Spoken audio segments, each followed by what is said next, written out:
أما بعد فإن خير الحديث كتاب الله وخير الهدي هدي محمد صلى الله عليه وسلم وشر الأمور محدثاتها وكل محدثة بدعة وكل بدعة ضلالة وكل ضلالة في النار. فأعوذ بالله من الشيطان الرجيم. يا أيها الذين آمنوا أطيعوا الله وأطيعوا الرسول ولا تبطلوا أعمالكم. عن أبي هريرة رضي الله تعالى عنه قال قال رسول الله صلى الله عليه وسلم كل أمة تدخلون الجنة إلا من أبى. قيل يا رسول الله من أبى؟ قال من أطاعني دخل الجنة ومن أساءني فقد أبى. عن عائشة رضي الله تعالى عنها قالت قال رسول الله صلى الله عليه وسلم من عمل عملا ليس عليه أمرنا فهو رد. সম্মানিত উপস্থিতি, সর্বপ্রথম আল্লাহ সুবহানাহু ওয়া তাআলার বারগাহে শুকরিয়া জ্ঞাপন করব যে আল্লাহ তাআলা বিচার দিবসের একচ্ছত্র অধিপতি, বিশ্ব নিয়ন্তা, হায়াত এবং মাউতের মালিক এবং যিনি সন্ধ্যা থেকে এই পর্যন্ত কিছু দিনের তালিম হাসিল করার লক্ষ্যে, নেকি কামানোর লক্ষ্যে আমাদেরকে এখানে একত্রিত করেছেন, সে রব্বুল ইজ্জতের বারগাহে শুকরিয়া জ্ঞাপনার্থে আমরা বলি আলহামদুলিল্লাহ। অতঃপর সমগ্র মানব জাতির শিক্ষক, সমগ্র মানব জাতির পথ প্রদর্শক মুহাম্মদুর রাসূলুল্লাহ সাল্লাল্লাহু আলাইহি সাল্লামের উপর শতকোটি সালাত ও সালাম বর্ষিত হোক, আমরা বলি আল্লাহুম্মা আমিন। আজ মালদার অন্তর্গত দেবীপুর কুঠিবাগান মাদ্রাসা হিফজুল কোরআন দেবীপুর, অত্র মাদ্রাসায় আজকে আমার সংক্ষিপ্ত বক্তৃতার বিষয় কোরআনুল কারীমের একেবারে ছোট্ট একটা সূরা, সূরা আল আসর থেকে আমাদের শেখার বিষয়, অর্থাৎ মোট কথা আজকের বক্তৃতার বিষয় সূরা আল আসর থেকে শিক্ষা। উক্ত বিষয়ে তথ্য এবং তত্ত্ববহন আলোচনা করার চেষ্টা করব ইনশাআল্লাহুল আজিজ। এতক্ষণ পর্যন্ত আপনারা বিভিন্ন আলোচকগণের আলোচনা শুনেছেন কোরআন এবং সুন্নাহ থেকে। তদ অনুযায়ী আমি আশাবাদী যে নিজের জীবনটাকে আপনারা ঢেলে সাজাতে পারবেন বলে আমি আশাবাদী। একটা জলসার উদ্দেশ্য, মূল উদ্দেশ্য যেটা, সেটা হচ্ছে নিজের জীবনকে পরিবর্তন করা। কি বলেন আপনারা? কি কথা বলেন? উদ্দেশ্য কি এখানে আসা? শুধুই কি মাদ্রাসাকে দান করবেন? তো মাদ্রাসাকে দান করছেন তো একটা বিশেষ কারণে, যেন জাহান্নাম থেকে মুক্তি পাওয়া যায়, কারণ আপনি দিন বুঝেন। তো দিন বোঝা মানুষ চাই একটু জীবন পরিবর্তন হোক, কেননা সবাইকে আমাদেরকে কবরে যেতে হবে, আমাদেরকে তো যেতে হবে হবে। আল্লাহ তাআলা ফেরাউনের ব্যাপারে বলছেন, ওই ফেরাউনকে সকালবেলায় আর সন্ধ্যাবেলায় জাহান্নামের আগুন পেশ করি। অথচ আপনার আমার দেখা মতে ফেরাউন আছে মিশরের তাসকাম্বিয়া প্রদেশের কোন একটা মিউজিয়ামে, অথচ আল্লাহ তাআলা বলছেন তার কবরে আমি সকাল এবং সন্ধ্যাবেলায় কি পেশ করি? জাহান্নামের আগুন পেশ করি। তার মানে বোঝা যাচ্ছে যে আল্লাহর পাকড়াও থেকে পৃথিবীর কেউ বাঁচবে না, সবাই আল্লাহ তাআলার কাছে রিটার্ন হবে। পৃথিবীতে কি করলো তার হিসাব আল্লাহ তাআলাকে পুঙ্খানুপুঙ্খভাবে দেওয়া লাগবে। এটুকু আমরা সবাই বিশ্বাস করি তো? জি, করি তো? আচ্ছা, মাশাআল্লাহ। দেখুন, মাদ্রাসা হোক বা মসজিদ হোক বা তাবলীগি জলসা হোক, আজকে জলসা কিন্তু প্রচুর পরিমাণে হচ্ছে বিভিন্ন জায়গায়। এত জলসা হচ্ছে, এত কোরআন এবং সুন্নাহ মানুষ জানছে, কিন্তু মানুষের মধ্যে পরিবর্তন আসছে না। কেন?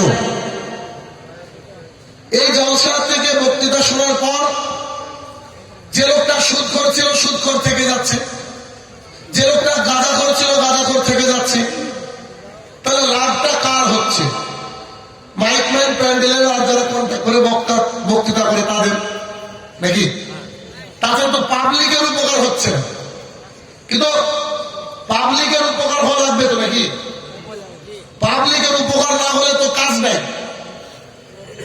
কোরআন এবং সুন্নাহ মানুষের জীবনকে পরিবর্তন করে। কোরআন এবং সুন্নাহ মানুষের জীবন, মানুষকে শ্রেষ্ঠত্বের অন্যতম দ্বার প্রান্তে পৌঁছে দেয়। বিলাল হাবশি গোলাম কেউ চিনত না, কিন্তু যখন রাসূলুল্লাহ সাল্লাল্লাহু আলাইহি ওয়াসাল্লাম আবু বকর রাদিয়াল্লাহু তাআলাকে বললেন বিলালকে নিয়ে আসো, তিনি তাকে 10 স্বর্ণ মুদ্রা দিয়ে যখন খরিদ করতে গেলেন, যার কাছে ছিল তার মালিক দেখে হেসে বলছে, আবু বকর তোমাকে তো শিক্ষিত মনে করতাম, একে এতবার মেরেছি আমি একেবারে ইউজলেস করে দিয়েছি, এর আর কোনো কাজ নাই দুনিয়াতে, এ কিছু করে খেতে পারবে না। তুমি যদি 1 টাকা দিয়ে চাইতে তাও দিয়ে দিতাম, তুমিও দেখছি পাগল, তুমি আমাকে 10 স্বর্ণ মুদ্রা দিলা। আবু বকর রাদিয়াল্লাহু তাআলা বলছে, আরে বেকুব, 10 নয়, তুই যদি 100 চাইতি, I am ready to give, আমি তোকে দেওয়ার জন্য প্রস্তুত ছিলাম। কেন? অর্ডার দিয়েছে মুহাম্মদ রাসূলুল্লাহ সাল্লাল্লাহু আলাইহি সাল্লাম। সেই বিলাল রাদিয়াল্লাহু তাআলা যখন রাসূলুল্লাহ সাল্লাল্লাহু আলাইহি সাল্লামের সান্নিধ্যে আসলেন, গোটা পৃথিবীর একজন মানুষও গত হয়নি, এখন নাই, আগামী দিনে আসবে না যে বিলালের নাম জানবে না, ঠিক না? ইসলাম তাকে কি করেছে? শ্রেষ্ঠত্ব দান করেছে, তাই না? তাহলে ইসলাম এর আলোচনা শুনে আমাদের জীবনকে পরিবর্তন করতে হবে। যদি পরিবর্তন না হয় তাহলে কোথাও একটা ভুল আছে, এটা বুঝতে হবে। মানে ডাক্তার আপনার রোগটা ধরলো ঠিকই, ওষুধের জায়গায় লিখেছে একটা, দিয়েছে আর একটা, এরকম হয়ে যাচ্ছে বোধ হয়। একটু যাচাই বাছাই করেন তো। আমি কথা বললে খারাপ লাগে, কারণ মানুষ আমাকে উল্টো ভাবে দেখে। যেমন আলহামদুলিল্লাহ কমিটি বলছে যে আপনি তো রাত 12টার পর জলসা করেন না। জি, কেন করি না? কারণ জলসা সারা রাত শুনে কোনো নেকি নাই, কোনো গুনাহ নাই, কোনো কিছু নাই। এটা এর থেকে যদি বেনিফিট নেওয়ার চেষ্টা করেন পাবেন, কিন্তু ফজরের সালাত যদি ইচ্ছে করে ত্যাগ করেন, রাসূলুল্লাহ সাল্লাল্লাহু আলাইহি ওয়াসাল্লাম বলেন, মান তারাকা সালাতান মুতাআম্মিদান ফাকাদ কাফারা, ও ব্যক্তি কাফের। কথা বোঝা গেল? তাহলে 12টা 1টা 2টো পর্যন্ত জলসা শুনে গিয়ে ও কি ফজরে চালা পাবে? আমার তো মনে জোহরেও চালা পাওয়া মুশকিল। তাহলে এটা ক্ষতি হবে কিনা? কথাগুলোকে বুঝবেন মাইন্ড দিয়ে। তো বিষয় হচ্ছে যে আমাদের জীবনকে পরিবর্তন করতে হবে, কারণ মালাকুল মউত যে কখন আসে আমরা কেউ জানি না। আজকে আমি যে কোরআনুল কারীমের একটা ছোট্ট সূরা নিয়ে আলোচনা করব বলেছি, আল্লাহ সুবহানাহু ওয়া তাআলা রাসূলুল্লাহ সাল্লাল্লাহু আলাইহি ওয়াসাল্লামের উপরে কোরআনুল কারীম নাযিল করেছেন প্রায় 23 বছর যাবত, 23 মাস যাবত। তো 22 বছর সামথিং, মানে 23 বছরই ধরে নেন, 5 মাস 6 মাস কেউ বলেছে, ইখতিলাফ হয়েছে। তো আল্লাহ চাইলে কি 1 সেকেন্ড নাযিল করতে পারতেন না? আল্লাহ চাইলে 1 ঘন্টা নাযিল করতে পারতেন কিনা? এতটা সময় নিয়ে নাযিল কেন হলো? কারণ মুহাম্মদ সাল্লাল্লাহু আলাইহি ওয়াসাল্লাম প্র্যাকটিক্যাল একজন শিক্ষক, যা এসেছে কোরআনে তিনি প্র্যাকটিক্যাল দেখিয়েছেন মানুষকে। বুঝলেন আমার কথাগুলো? আচ্ছা, একটু আগে একটা ছেলে দেখা করলো আপনাদের এলাকার, আমাকে বলছে যে আপনার জলসা আমি শুনতাম না। প্রথম তো একটা আলোচনা আসতো, তো ভাবতাম যে এই কেমন বক্তা, সুর নাই, কোনো কাজ আছে নাকি? সুর নাই মানে কোনো কাজ নাই। তারপর বলছে তারপর আপনার বক্তৃতা ছাড়া ভাতই খায় না। এখন এমন একটা দিন নাই যে আপনার বক্তৃতা শুনি না, এরকম একটা দিন আমার জীবনে আপনার পার হয় না। কেন? এত ভালো লাগে, হুবহু কোরআন এবং সুন্নাহ থেকে বলেন, এই জন্য। তো মানুষকে তো বুঝাতে হবে, তাই না? যদি আপনার অন্তর আমি না ঢুকতে পারি তাহলে তো পরিবর্তন হবেন না। যেমন আমি ইংরেজি পড়াই, গোটা বিশ্ব জুড়ে আমার স্টুডেন্ট আলহামদুলিল্লাহ। তা আমি মাস্টার হিসাবে এটা দাবি করি যে আপনি যদি খারাপ হন, পরীক্ষা খারাপ হয় আপনার, আমি 90% দায়ী, আপনি 10%। এটা আমার মত। কোন মাস্টার কি বললো এটা বড় কথা না। আমি মনে করি একটা ছাত্র যদি খারাপ হয়, মাস্টার দায়ী 90% আর ছাত্র দায়ী কত? 10%। কেন? মাস্টার মশাই তাকে বুঝাতে পারছে না বিধায় সে বুঝতে পারছে না। আল্লাহ তাআলা কিন্তু সবাইকে ব্রেন দিয়েছে, ঠিক না? কি কথা বুঝছেন তোমার? দেখেন আজকে আমার আলোচনা শুনেন, আমি আশাবাদী যে আপনার জীবন পরিবর্তন হবে ইনশাআল্লাহ। আমি ব্যক্তিগতভাবে আশাবাদী। দেখেন আসছে আলোচনা। তো কোরআনুল কারীমকে রাসূলুল্লাহ সাল্লাল্লাহু আলাইহি ওয়াসাল্লামের উপরে আল্লাহ তাআলা নাযিল করেছেন প্রায় 23 বছর যাবত। আল্লাহ সুবহানাহু ওয়া তাআলা বলছেন, এই কোরআনকে যদি আমি পাহাড়ের উপর নাযিল করতাম, পাহাড় ভেঙে চৌচির হয়ে যেত, পাহাড় রেজা রেজা হয়ে যেত। কেন? কোরআনের মধ্যে এত ওয়েটের জিনিস রয়েছে, কোরআনের মধ্যে এত গুরুত্বপূর্ণ জিনিস আছে। পাহাড় তার অর্থ বুঝতে পেরে নিজে নিজে ফেটে চৌচির হয়ে যেত। অথচ ওই কোরআনুল কারীম আমাদের বাড়ির ওই শোকেজে রাখা আছে, যে শোকেজে বন্ধনের বইটাও রাখা আছে। ওই কোরআনুল কারীম আমাদের বাড়ির সেই তাকের উপরে রাখা আছে, যেই তাকের পাশে এলআইসির বইটা রাখা আছে। আমাদের কোরআনুল কারীম ওই ঘরটাই রয়েছে, যে ঘরটায় দিন রাত টিভি সিরিয়াল চলে। বলেন এর বাস্তবতা আছে না নাই? কথা বলেন একটু। আছে, তাই না?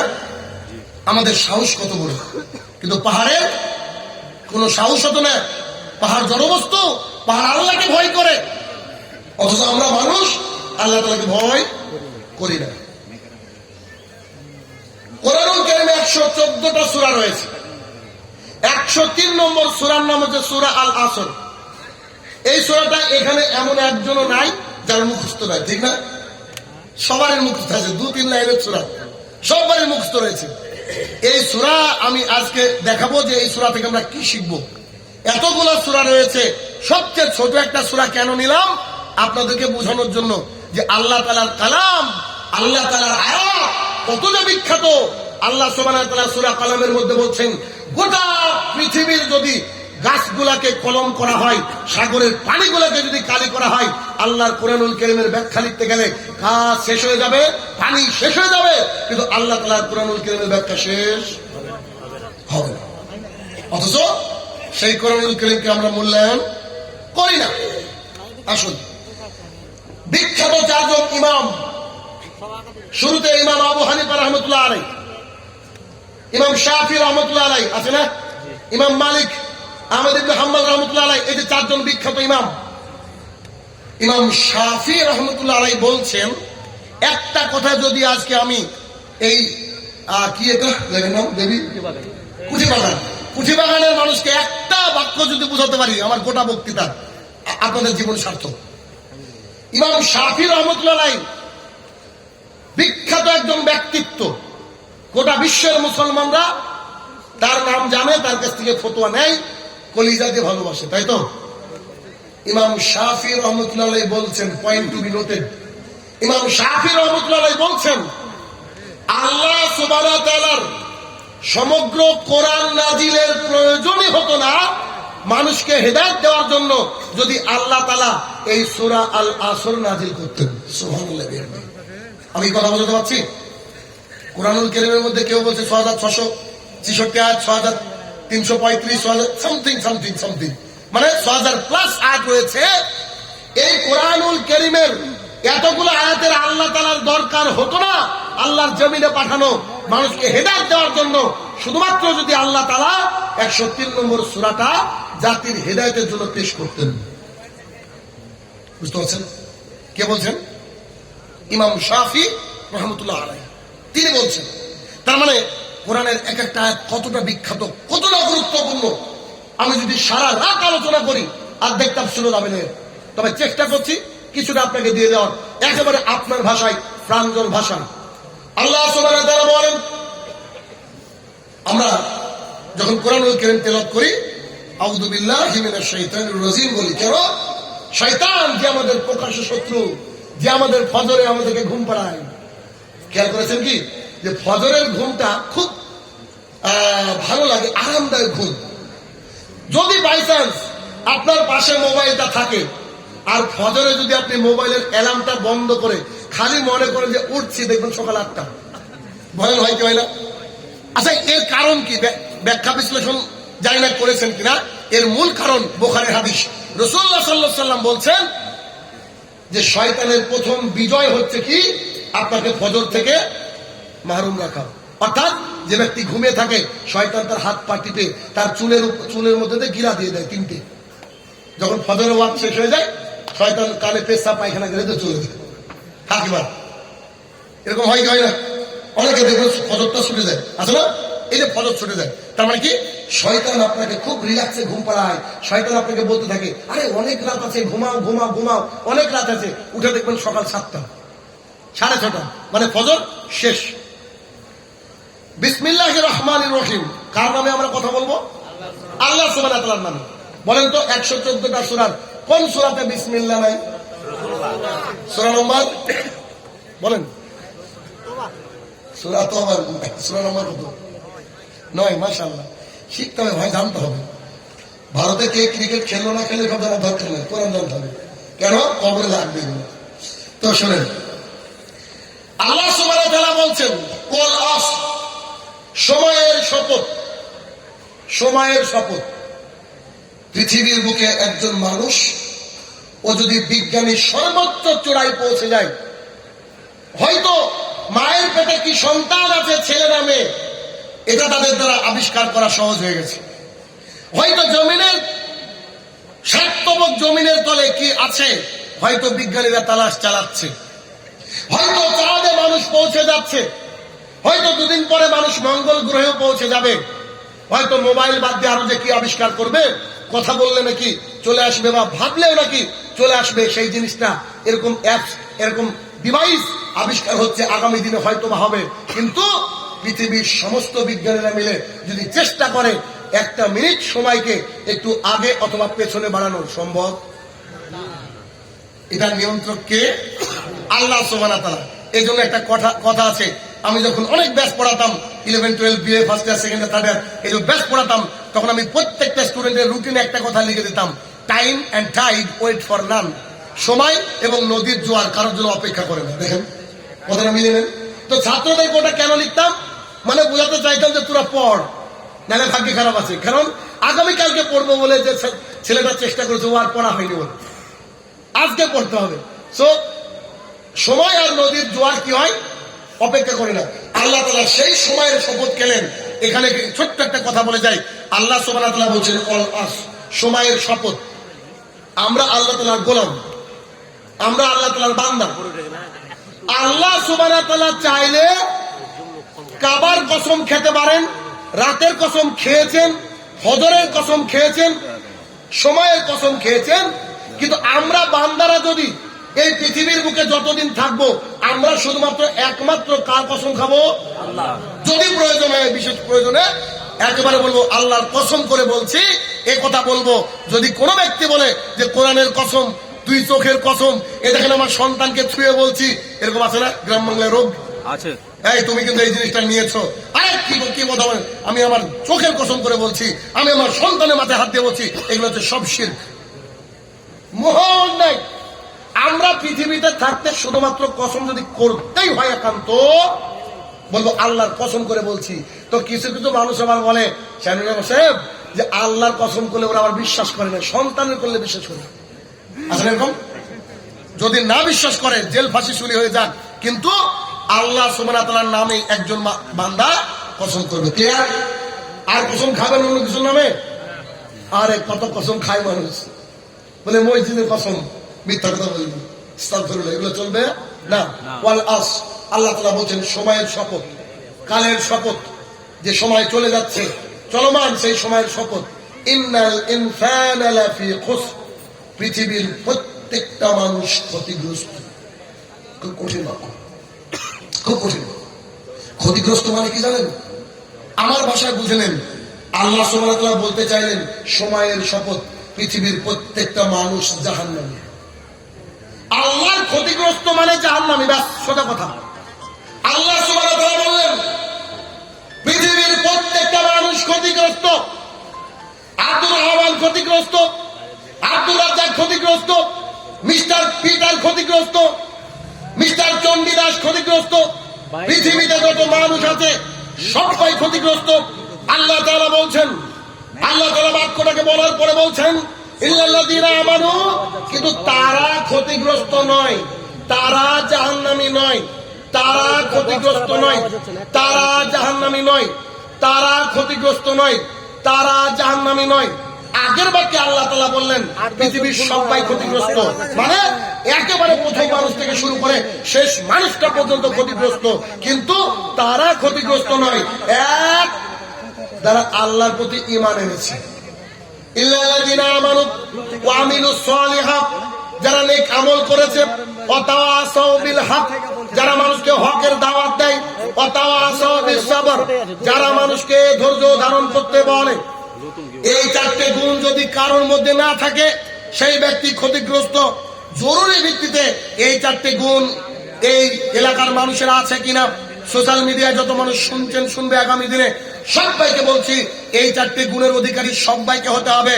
যদি এই চারটে গুণের অধিকারী কেউ না হয় সে ব্যক্তি ক্ষতিগ্রস্ত, সে ব্যক্তি জাহান্নামী।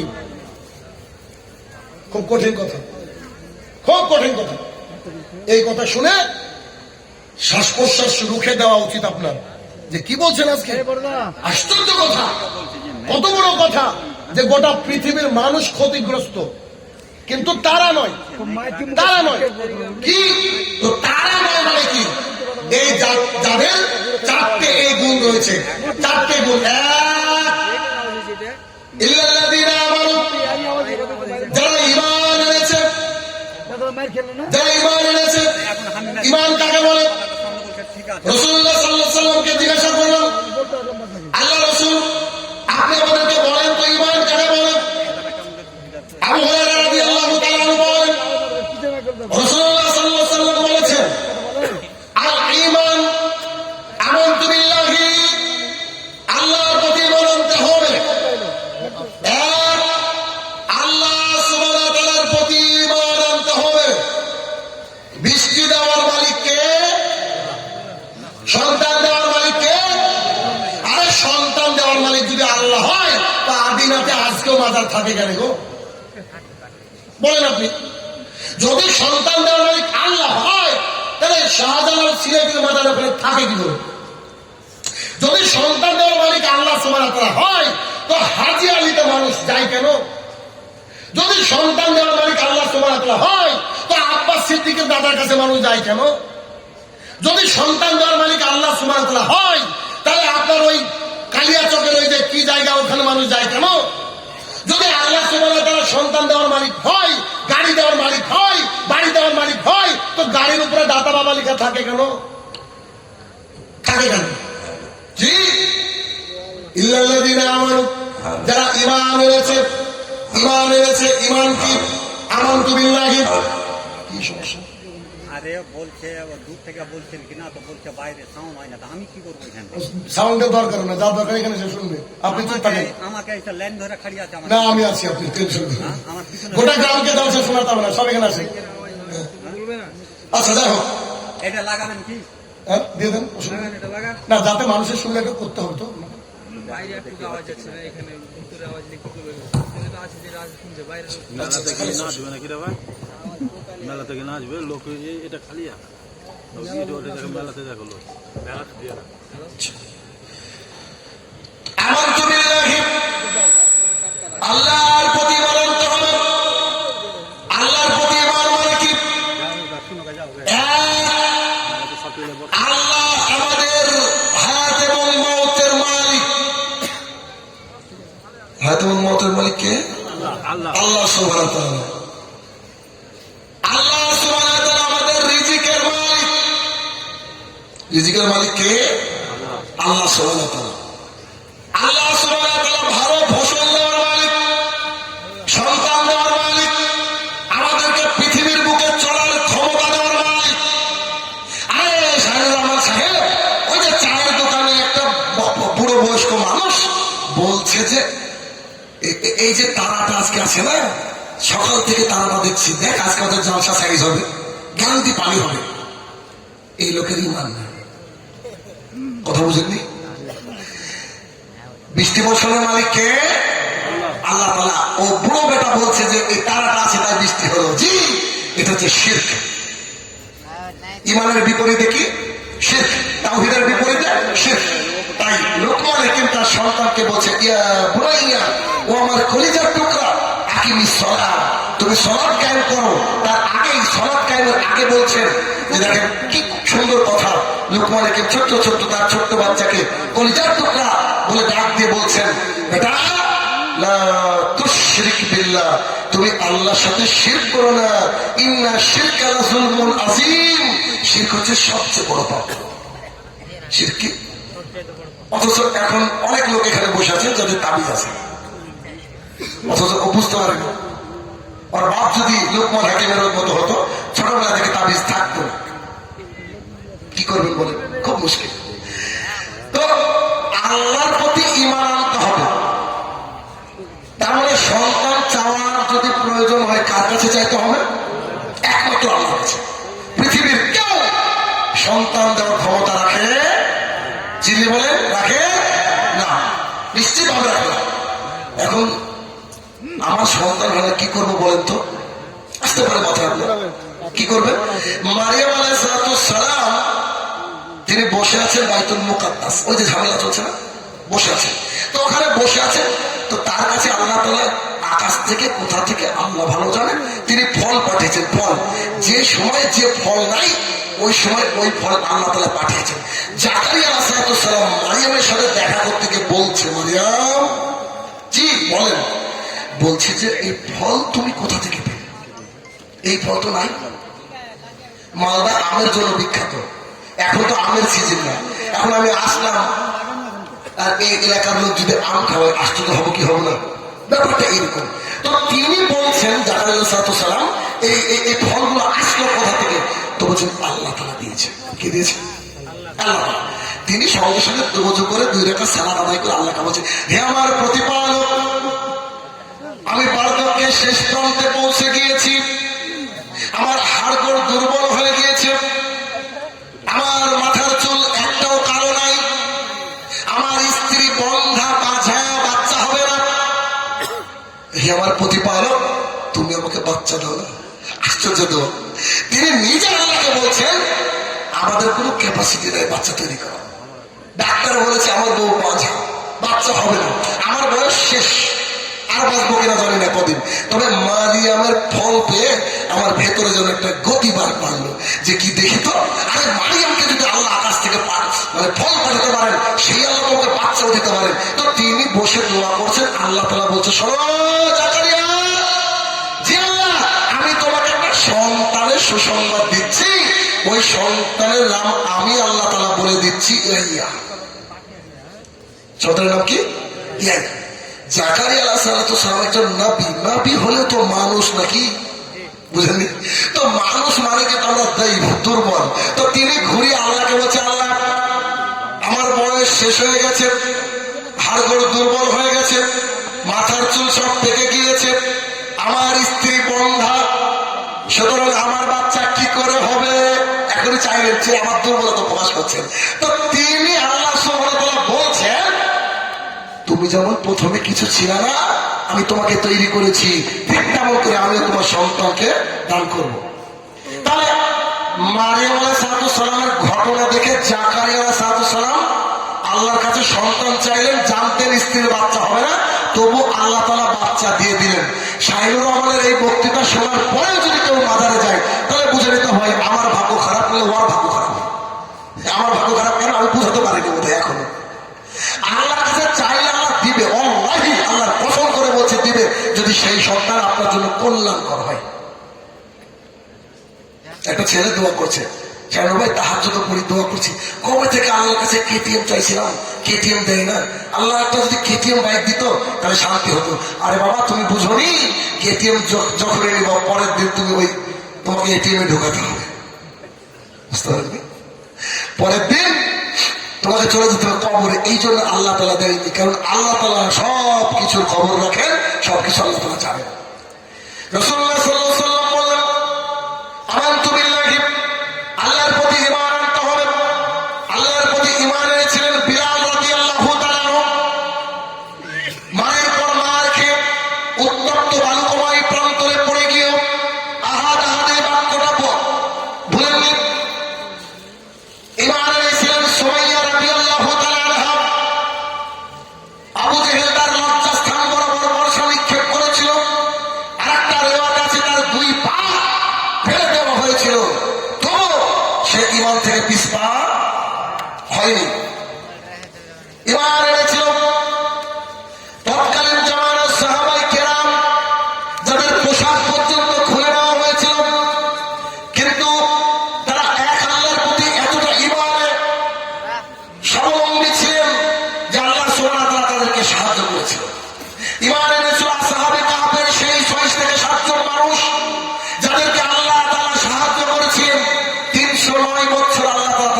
পরে রেখেছিলেন। ইমাম এনেছিলেন আবু বকর রাদিয়াল্লাহু তাআলা আনহু। যখন তিনি জিহাদের ময়দানে থেকেছেন, তখন তিনি ইমানের পরিচয় দিয়েছেন। যখন রাসূলুল্লাহ সাল্লাল্লাহু আলাইহি ওয়াসাল্লামের সঙ্গে হিজরতে গিয়েছেন, তখন তিনি ইমানের পরিচয় দিয়েছেন। ইমান এনেছিলেন তৎকালীন জামানার সাহাবায়ে কেরাম। অতএব ইমান একেবারে আল্লাহর প্রতি আনতে হবে। গোটা পৃথিবী যদি একদিকে হয়ে যায়, আমাদেরকে বলতে হবে আমার মাবুদ আল্লাহ সুবহানাহু ওয়া তাআলা, এছাড়া পৃথিবীতে আর কোনো মাবুদ নেই। গোটা পৃথিবীর মানুষ যদি আপনার ক্ষতি করার চেষ্টা করে, রাসূলুল্লাহ সাল্লাল্লাহু আলাইহি ওয়াসাল্লাম বলছেন অতটুকুই ক্ষতি করতে পারবে যতটুকু লিপিবদ্ধ রয়েছে। গোটা পৃথিবীর মানুষ আপনার যদি উপকার করতে চায়, অতটুকুই করতে পারবে যতটুকু লেখা রয়েছে। পৃথিবী সৃষ্টির 50,000 বছর আগে সবারই ভাগ্য লিখে রেখেছেন আল্লাহ সুবহানাহু ওয়া তাআলা। মিশকাত শরীফ হাদিস নম্বর 73। অতএব যা লিখেছেন তা ঘটবে, নিশ্চিত ঘটবে। সেই অনুযায়ী আপনি আল্লাহর কাছে দোয়া করেন আর সামনে দিকে এগিয়ে যান। তাহলে সন্তান চাইবেন কার কাছে? আল্লাহর কাছে। আশ্চর্য দুনিয়া, মুসলমান কত বড় খারাপ হয়ে গেছে আজকাল। স্ত্রীকে নিয়ে চলে গিয়েছে ফলের দোকানে ফল কিনবে। খুব সুন্দর সুন্দর পেয়ারা, আপনার আপেল, কমলার সিজন চলছে, সবগুলো নিয়েছে। তো স্ত্রী স্বামীর কানে কানে বলছে কলাগুলো নেওয়া গো, কলা তো খুব সুন্দর। তো আচ্ছা ঠিক আছে, কটা নিবে তো এক ছড়ি দেন বা 5টা দেন। 5টা খুলে দিতে গিয়ে দেখছে একটা কলার সাথে আরেকটা কলা লেগে আছে। কি বলেন এটাকে? জামা কলা। তো জামা কলা লেগে আছে, জামা। তো সঙ্গে সঙ্গে স্ত্রী কানে কানে বলছে ওটাকে বাদ দিতে বলো না গো, ওটা বাদ দিয়ে দিতে বলো, ওটা নিবো না আমরা। তো স্বামী বলছে কেন, কি হলো? তুমি জানো না জোড়া কলা খেলে জোড়া বাচ্চা হয়। সন্তান একটা দেওয়ার মালিক আল্লাহ, ডবল দেওয়ার মালিক কলা। এ তো হিন্দু চেয়েও খারাপ গো, কথা বলছেন। একে একচ্ছত্র অধিপতি আল্লাহ সুবহানাহু ওয়া তাআলা। আল্লাহ তাআলা কোরআনুল কারীমের মধ্যে বলছেন কাউকে আমি সন্তান দিই, কাউকে না দিয়ে পরীক্ষা করি, কাউকে খালি মেয়ে দিই, কাউকে আবার খালি ছেড়ে দিই, কাউকে আমি উভয় দান করি। যদি সন্তান না দেন আল্লাহ তাআলা, আপনি দোয়া করতে থাকেন। যদি না দেন আল্লাহি এই সন্তান আপনার কল্যাণ বয়ে আনতে পারে না। আল্লাহ চান না তার কোনো বান্দা জাহান্নামের আগুন স্পর্শ করে। রাসূলুল্লাহ সাল্লাল্লাহু আলাইহি ওয়াসাল্লাম বলেন আমানতু বিল্লাহি, আল্লাহর প্রতি ঈমান আনতে হবে। ওয়া মালাইকাতিহি, ফেরেশতার প্রতি ঈমান আনতে হবে। ফেরেশতা, আল্লাহ তাআলার যে আসমান দেখছেন, এরকম 7টা আসমান রয়েছে। 7টা আসমানের 1টা ইঞ্চি জায়গা ফাঁকা নেই যেখানে ফেরেশতারা আল্লাহর ইবাদতে মশগুল নাই। অথচ আজকে এখানে মাদ্রাসায় জলসা হচ্ছে, এখনো চায়ের দোকানে মেলাতে আড্ডা মারছে মানুষ। এরা মানুষ আর ওরা ফেরেশতা। কথা বুঝতে পারছেন? ফেরেশতা আল্লাহর ইবাদতে মগ্ন, একটা জায়গায় নয়। কেমন মগ্ন? আসেন আপনাদের হাদিস। আবু হুরায়রা রাদিয়াল্লাহু তাআলা বলেন রাসূলুল্লাহ সাল্লাল্লাহু আলাইহি ওয়াসাল্লাম বলেছেন কোন ব্যক্তি যদি দ্বীন শিক্ষার উদ্দেশ্যে তার রাস্তাটা কোন মাজলিসের দিকে নিয়ে যায়। আপনারা দ্বীন শিক্ষার উদ্দেশ্যে আসেন না আজকে? আল্লাহ সুবহানাহু ওয়া তাআলা ফেরেশতা মণ্ডলীকে বলেন এই শোন, আজকে রোজাতে জলসা, যত মানুষ জলসার দিকে যাবে ওই মানুষের পায়ের তলে তোমার সম্মানিত পর পাখনাকে বিছিয়ে দাও। সুবহানাল্লাহ। এখনকার কথা বলছি। রাসূলুল্লাহ সাল্লাল্লাহু আলাইহি ওয়াসাল্লাম বলছেন যে ফেরেশতা মণ্ডলী যারা আল্লাহর কাছে আছে, আল্লাহ এখনকার কথা বলছি আপনাকে। রাসূল সাল্লাল্লাহু আলাইহি ওয়াসাল্লাম বলছেন আল্লাহর কাছে থাকা ফেরেশতা কে আল্লাহ তাআলা বলছে ফেরেশতারা তোমরা কি জানো আজকে রতুয়াতে জলসা? তো ফেরেশতা বলছে জি। আল্লাহ তাআলা বলছে যে সবাই যে আমার প্রশংসা করে বলছে আলহামদুলিল্লাহ, ওরা কি আমাকে দেখেছে? ফেরেশতা বলছে কোন চামড়ার চোখ আপনাকে দেখতে পারে না, পৃথিবীর কোন চোখ আপনাকে দেখতে পারে না। আল্লাহ তাআলা বলছে যারা আমাকে না দেখে আলহামদুলিল্লাহ বলেছে তাদের কাছে সংবাদ দিয়ে দাও আমি তাদের সবাইকে ক্ষমা করে দিলাম। সুবহানাল্লাহ। এটা আপনাদের জন্য বেনিফিট। আরেকটা হাদিস আসছে, হাদিস অনেক লম্বা। আবু হুরায়রা রাদিয়াল্লাহু তাআলা আনহু বলেন রাসূলুল্লাহ সাল্লাল্লাহু আলাইহি ওয়াসাল্লাম বলেছেন যারা দ্বীন শিক্ষার উদ্দেশ্যে কোন রাস্তা পাড়ি দেয় তাদের জন্য এই পৃথিবীতে এবং সমুদ্রের মধ্যে যত কীটপতঙ্গ মাছ রয়েছে সবাই মাগফিরাতের দোয়া করতে থাকে। কথাকে বোঝাতে পারছি? যারা তালাবুল ইলম তাদের জন্য কারা দোয়া করে?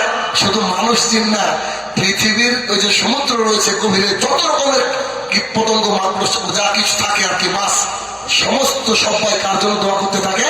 যেন দিন শিক্ষার জন্য ছুটে পড়ে। তাহলে মাদ্রাসার বাচ্চাদের কত বড় সৌভাগ্য, দিন রাত তাদের জন্য সবাই দোয়া করে, সবাই দোয়া করে।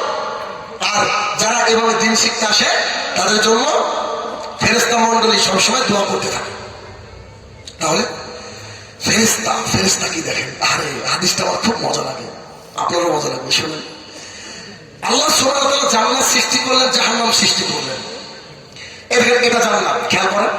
এই জান্নাত সৃষ্টি করার পরে আল্লাহ তাআলা একটা ফেরেশতাকে বলছে, শোনো তুমি এখানে গার্ড থাকো, এই জান্নাতে, এটা মেন গেট, এই গেটে তুমি গার্ড থাকো।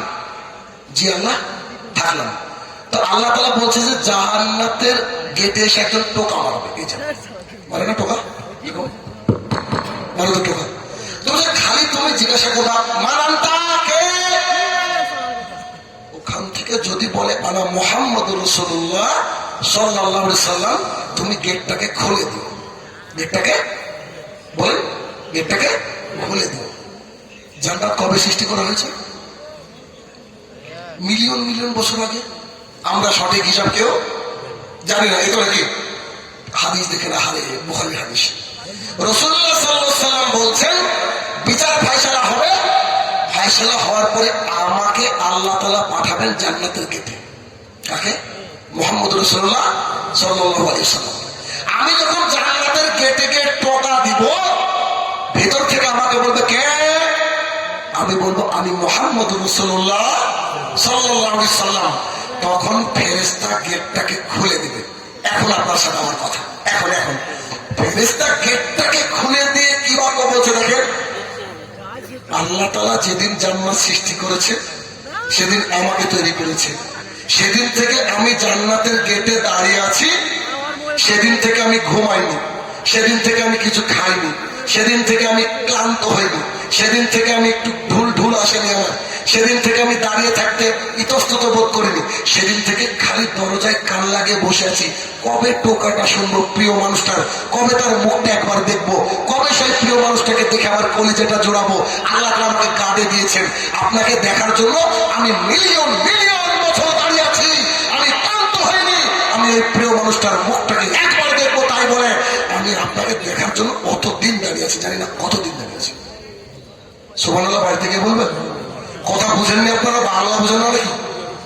রাসূলুল্লাহ সাল্লাল্লাহু আলাইহি ওয়াসাল্লামকে দেখার জন্য একটা ফেরেশতা কি করে? অপেক্ষা করে। কত বছর? জানি না, মিলিয়ন মিলিয়ন বছর। সেই আমরা তার উম্মত। আরে কত সৌভাগ্য আমাদের, তার উম্মত। এই উম্মত আমরা দাঁড়িয়ে চেঁচে ঘুরে বেড়াই, সিগারেট মুখে নিয়ে ঘুরে বেড়াই, বাড়িতে বন্ধন থাকে, প্যান্ট লুঙ্গি যা পড়েছে এলাকা ঝাড় দিচ্ছে, ঠিক না? আরে এই হচ্ছে আমরা উম্মত। ফেরেশতার কি ডিউটি দেখেন, যে আল্লাহ রাসূলকে এক ঝলক দেখবে, কিন্তু ফেরেশতাকে জান্নাত জাহান্নাম আছে নাকি? ওরা তো ডিউটি করে, কিন্তু আমাদের মুহাম্মদ সাল্লাল্লাহু আলাইহি ওয়াসাল্লামকে দেখার আকাঙ্ক্ষা থাকা উচিত। আরেকটা হাদিস আপনাকে শোনাই। জনৈক সাহাবী এসে বলছেন, আল্লাহ রাসূল সাল্লাল্লাহু আলাইহি ওয়াসাল্লাম, জি বলছি যে আপনারা তো নবী মানুষ, আপনারা যখন জান্নাতে যাবেন আপনাদের জান্নাত তো আলাদা, স্পেশাল জান্নাত। আমরা মারা গেলে আল্লাহ তাআলা যদি আমাদেরকে জান্নাতে দেয়, তো ওই জান্নাতে কি আপনি থাকবেন?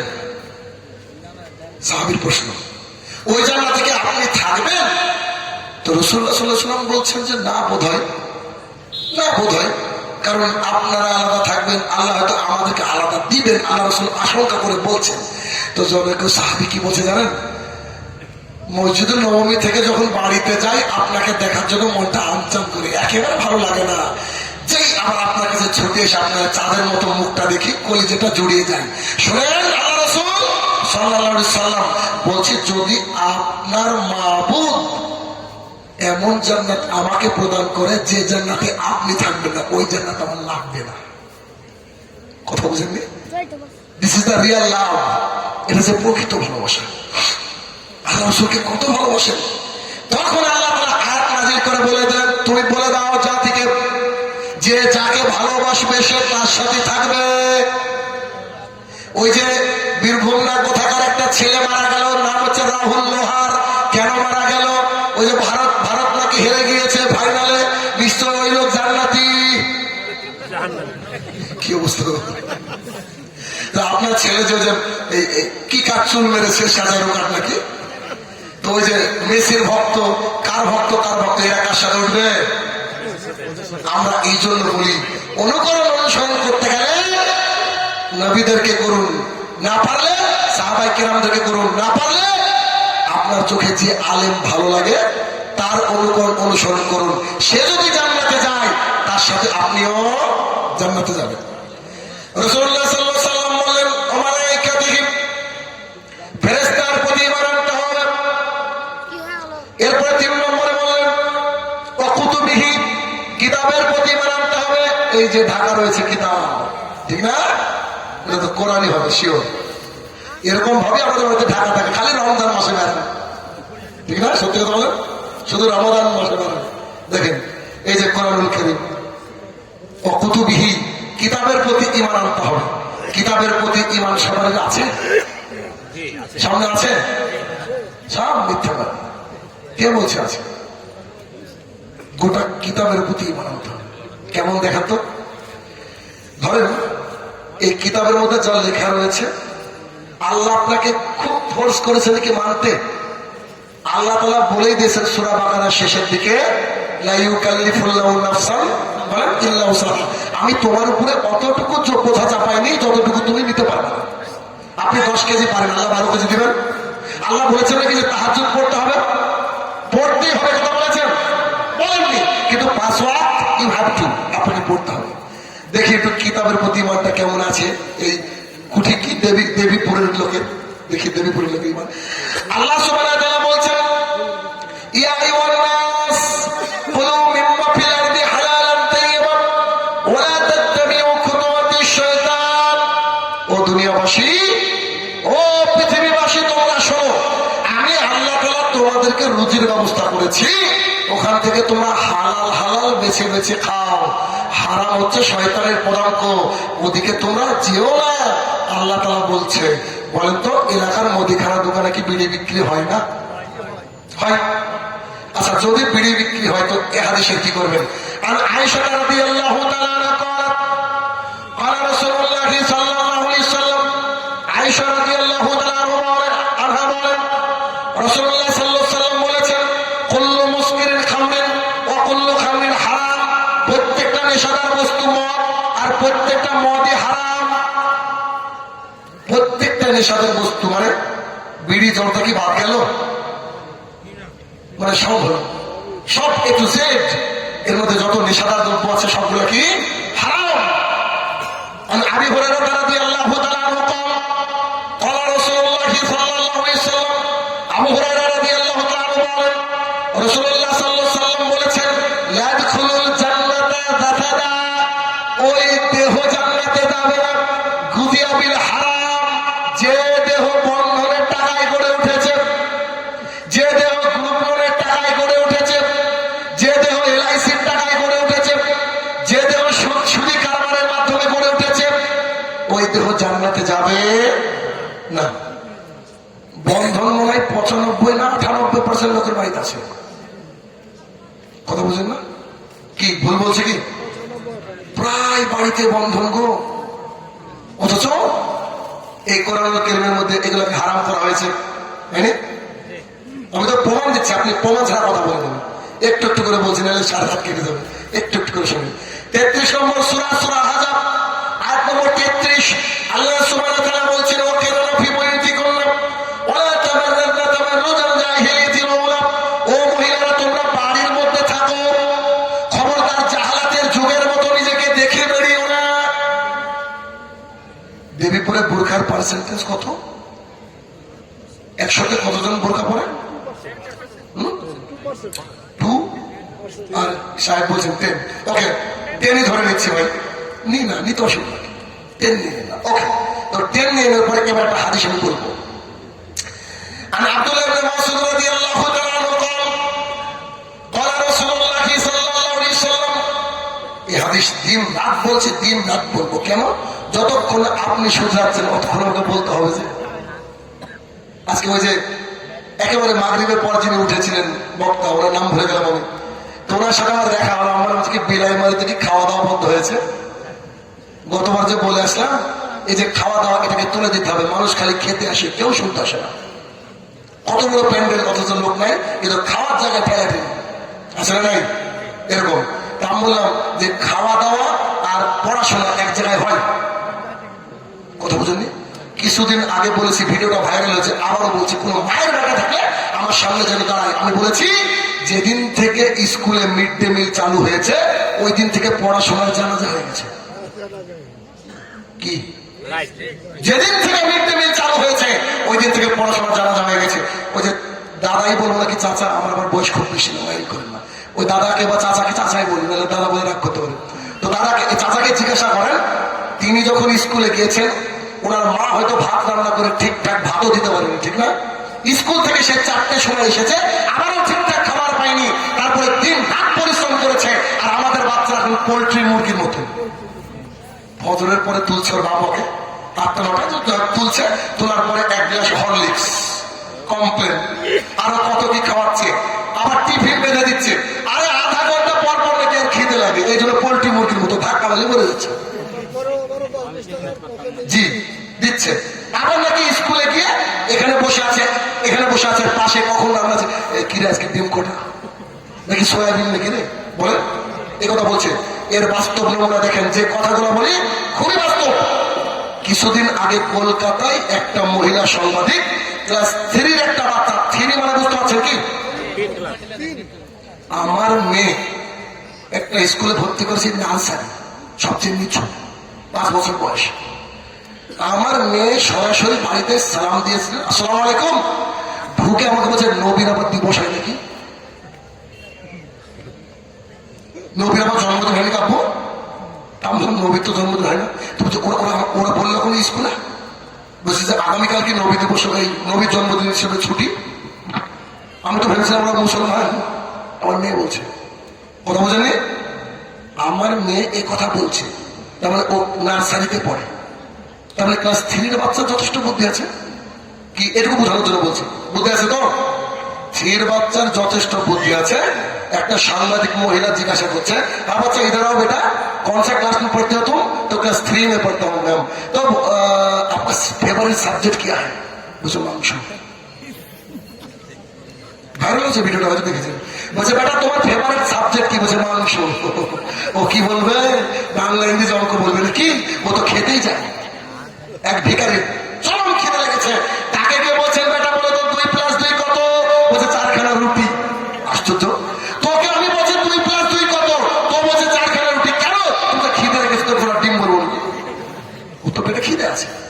তাহলে বিষয় হচ্ছে কি, যে আমাদের সমাজটা একেবারে মূর্খতার শেষ প্রান্তের দিকে চলে যাচ্ছে। এরও হাদিস রয়েছে, আনাস রাদিয়াল্লাহু তাআলা বলেন, রাসূলুল্লাহ সাল্লাল্লাহু আলাইহি ওয়াসাল্লাম বলেছেন কিয়ামতের বেশ কিছু লক্ষণ রয়েছে।